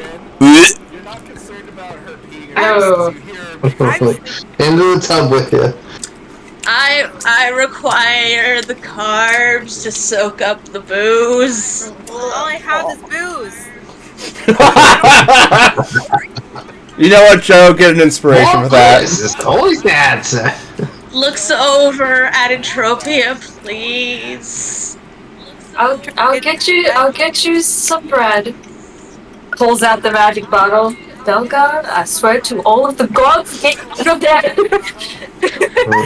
She starts like shaking the magic bottle to see if Belgar would As pop the out. sun slowly descends, that's where we'll call it a night. I thought that was a good note to end it on. It's like Belgar. Yeah. We need. I imagine it's like silence. a ketchup bottle and you're like smacking the end of it. Like it's like ketchup, like a ketchup bottle. I Literally just said that. Yeah. Literally, that is how she's doing it. Joe will quietly prestidigitate Oh, the. what was that? Who was that? Huh? I heard that we were followed by someone. We gotta follow. Oh, we did! Thanks for the follow, friend. Alright, R2D2. Sheesh. Well, thank you for the Thank you so follow. much, and thank you for all that. And while you're at it, you should follow us on our other assorted social medias. You can find us at DnDream Roleplay on Threads, X/Twitter, Instagram, Facebook, and if you go to the link in our About section where it says Linktree to DnDream Socials, that'll take you straight to all of those places, and it will also take you to our Discord server. Right? Server is the word? Yeah. Yeah. That's the word. Yes. Yeah, that's stuff. And reminder to everyone, too many of us will be on vacation next week because it's like a holiday this week or something. So we're not having game next week. Yeah. Enjoy your own holiday if you want to do that. But we should be back on the 14th, streaming both here and on Avwalia's Twitch channel. Yeah, so if you're out there enjoying freedom units, USA! USA! USA! Just watching this pigeon scream that. The Pigeon Man. But anyway, thank you all so much for watching, and I'm so sorry. No, you're not. Yep, neither am I. This is the right amount of chaos. Perfect. Night, y'all. Bye. Friends. I'm really glad my lungs waited until the end to start dying. And that's a good note to end You on. made it.